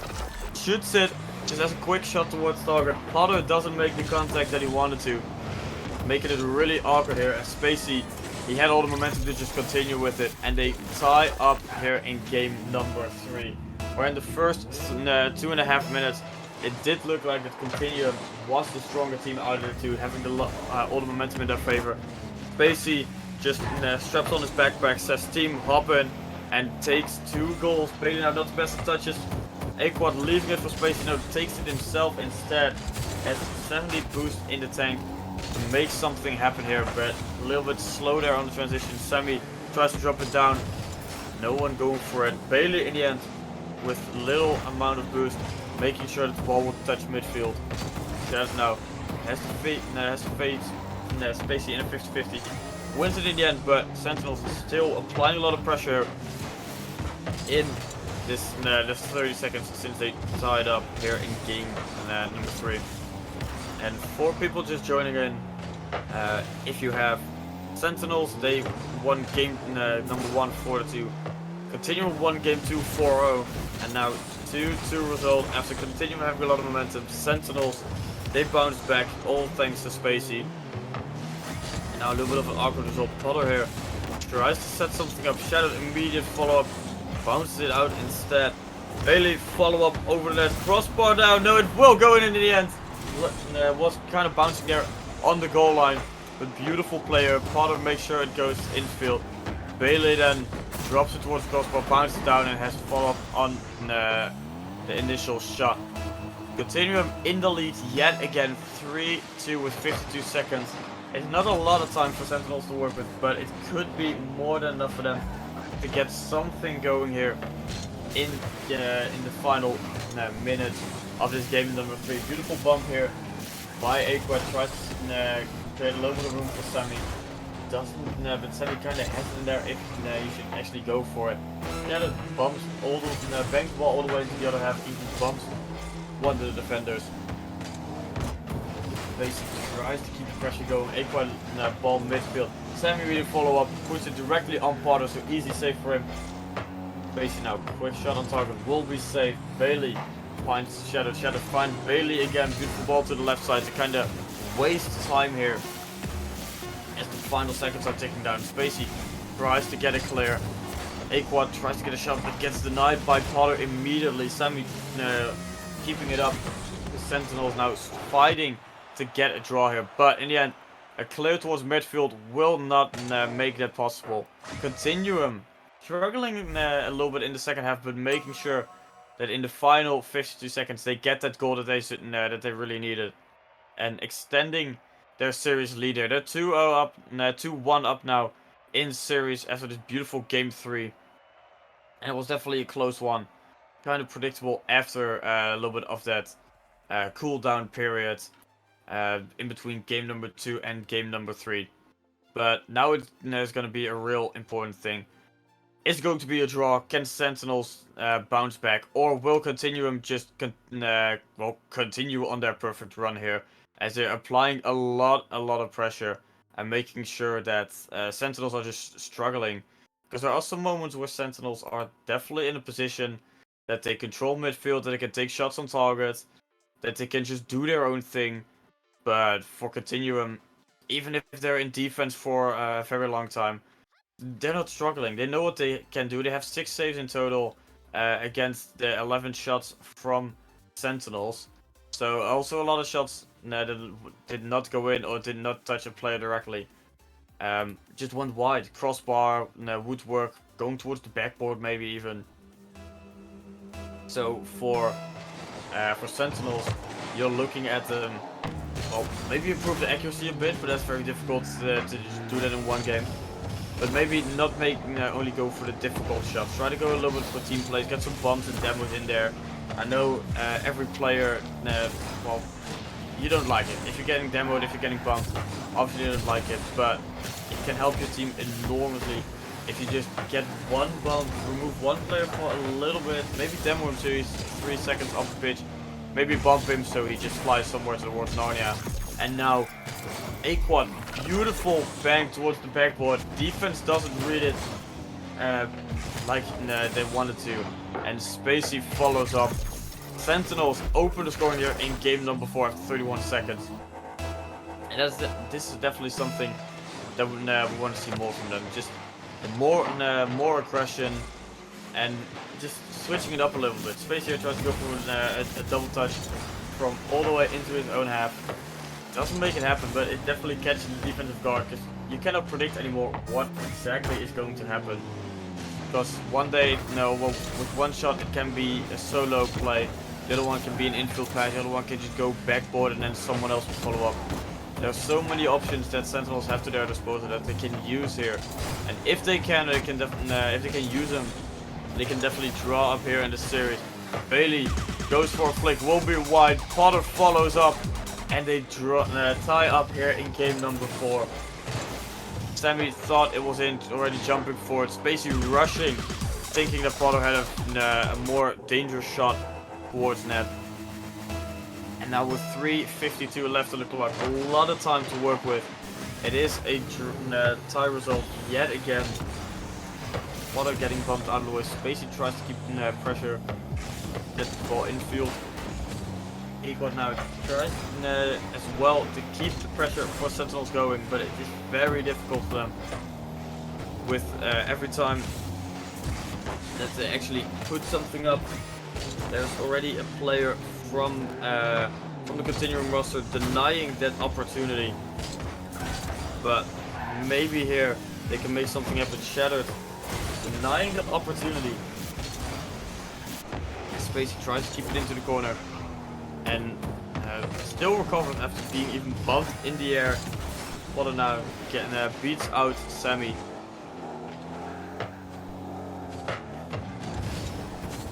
Aquad, beautiful infield pass, tries to find Spacey, doesn't make a touch in the end. And Shattered tries to keep the momentum going for Continuum. Spacey not the best touch there, but does deny Potter a shot on target. Shadow now tries to find the infield pass, doesn't get it to the spot he wanted. Shadow now tries to keep it again.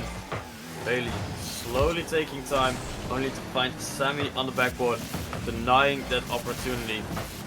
And where we find Sentinels so aggressive here in the start, trying to keep pushing, getting that opening goal. Now they're kind of struggling as Continuum applies a lot of pressure towards them. But now a big bang all the way into the other side might open something up for Sentinels, as it does. Aquad does what happened to Sammy earlier here in the series. Bailey tries to clear it. Beautiful challenge immediately from Aquad, will go directly under the crossbar. And that Bailey did the same thing to Sammy in the previous game. Or in game number 2, I should actually. So beautiful goal there. And then Shadow not the best touch there, but luckily for him his teammate is there to help him out. Spacey on a big bang towards the blue net. Tries to get another goal, a little bit of secure their victory here in game number 4 to get that draw result. Not the best touch there from him. And Shattered immediate follow-up. Aquad, Sammy both double committing. Luckily for them, Aquad get a beautiful clear into the other side. Sammy already up, wins the 50 in the air, allowing Spacey to follow up on the touch. And for Sentinel now, they are winning here in game number 4. The only thing they have to do is just kind of kill the time, make sure the ball is in the Continuum side, so they don't have to force anything or have to rush back. But Bailey, beautiful flick there over the defense.